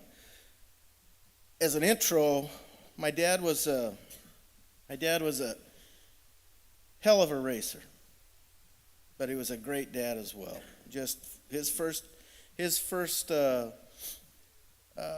enjoyment in life was being with his family and taking care of his family, which he did very well. When my dad started racing when he was about 17 years old, he had a 36 Chev. He put a 455 Oldsmobile in it and 6 carburetors, and he went out and started racing. And he had a bunch of guys that he hung out with that had, worked on their cars together, and they had good times, and they were young and having a great time. And so they got this airport up there in Puyallup they used to race at, and in Shelton. And the airports are long. Well, they didn't race a quarter mile. They raced a mile. And they did it with 4 wide. And that's what they really got them all going. And eventually they turned it into the quarter mile, but they raced that way when they were young. So my dad started going to the races. He started with gas dragsters in the 1961. He was built his first gas dragster, and they went out and raced locally, and he had a lot of fun doing it, and he got hooked. He just got hooked, and he just loved drag racing. And he, through the years, he built a lot of cars, won a lot of races, and he always put a priority on not leaving his family. He always told me, he says, it's going to be really hard for somebody to for us to make money racing, he said, so we might as well not plan on that, but we're going to do it and we're going to enjoy it, but we're going to do it on our terms, when we can do it and when we can't do it. And he always said, what I'm doing is the main event. I don't care what anybody else is doing, what I'm doing is the main event. And he stuck to that. But he was so competitive that, I mean, he was there to win every race. He was when it comes to drag racing, if you saw his shop that he has up there, my dad is an engine guy. I mean, cars are one thing, but he loves engines, and he has all kinds of engines up there. We've got probably 20 motors that he still had to build before I was hoping he could get them done before he passed away, but it didn't happen that way. But he's got some really cool stuff up there, and he's proud of every one of them because he's done things to them that maybe has been done, maybe hasn't been done, but nothing is what it is believed to be with him. You know, he's just a very, very sharp guy. And to win, you got to have an advantage sometimes, you know. Sometimes you get lucky, sometimes you got to outrun somebody, but sometimes you got to have an advantage. And my dad raced that way, and he did a dang good job with that. He made some really nice stuff. And he was very successful in drag racing, and I'm very proud of him. He did it at the same time he was trying to race. He had a job. My mom and him got married in 1961. They had my sister. They had just bought a house, and he was working for a outside sales company that sold auto parts and things like that. Well, he really got a good name for himself in a short period of time because he was able to get into Fort Lewis and McCord, the military base up there, and he made this huge contract with selling batteries to the military. And he was doing good. And then my grandpa comes along, who just opened a radiator shop about 1.5 years ago before this, and he come and asked my dad if he'd go to work for him. And my dad says, nah, we're doing fine. My mom said, no, you're not doing that.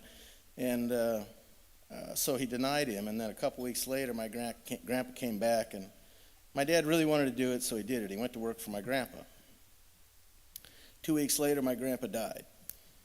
He was sick, and my dad was 23 or 22 years old at that time, and here's this business that now he's got to take over. He did it just like he does anything else. He took it head on.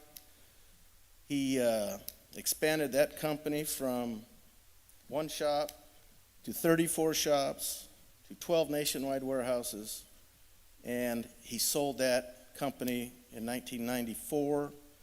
And the smart thing he did was like a McDonald's. McDonald's sells hamburgers, but their big business is real estate. And that's what my dad did. He kept all the real estate, sold the business, and smart guy. And I'm very proud of him for that. Then comes the family. He just always sports, always had all us kids pointed in the right direction. The interaction that he always had with us, you knew where you stood.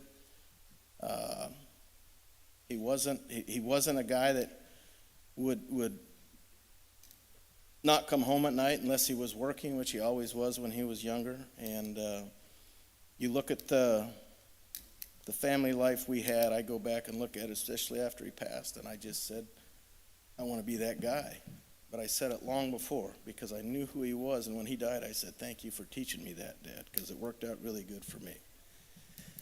I got my friends here that have been with us for a long time. I want to thank the crew that we've had over the years, the people that are involved in the programs that we had for years. There's too many to say, but you can't do it without a good crew, and we always had good people. And my dad was the leader of that as well. I want to say thank you to everybody. I'm glad I could come down here and do this for my dad and myself. I'm glad it was put together at the same time, and I appreciate all the people that inducted us doing it that way, and it means a lot to me. And thank you very much. Everybody enjoy your night.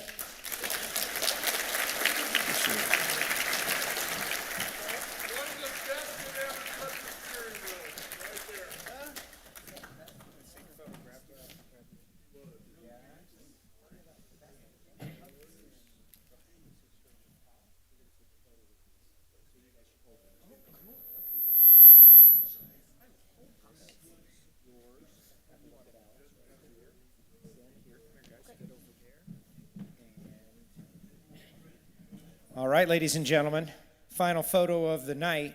Remember, April 28th, CBS. There will be an edited version, a tight version. You can all gather around the TV and watch again. But other than, we're going to have a group photo. Thank you, Richard.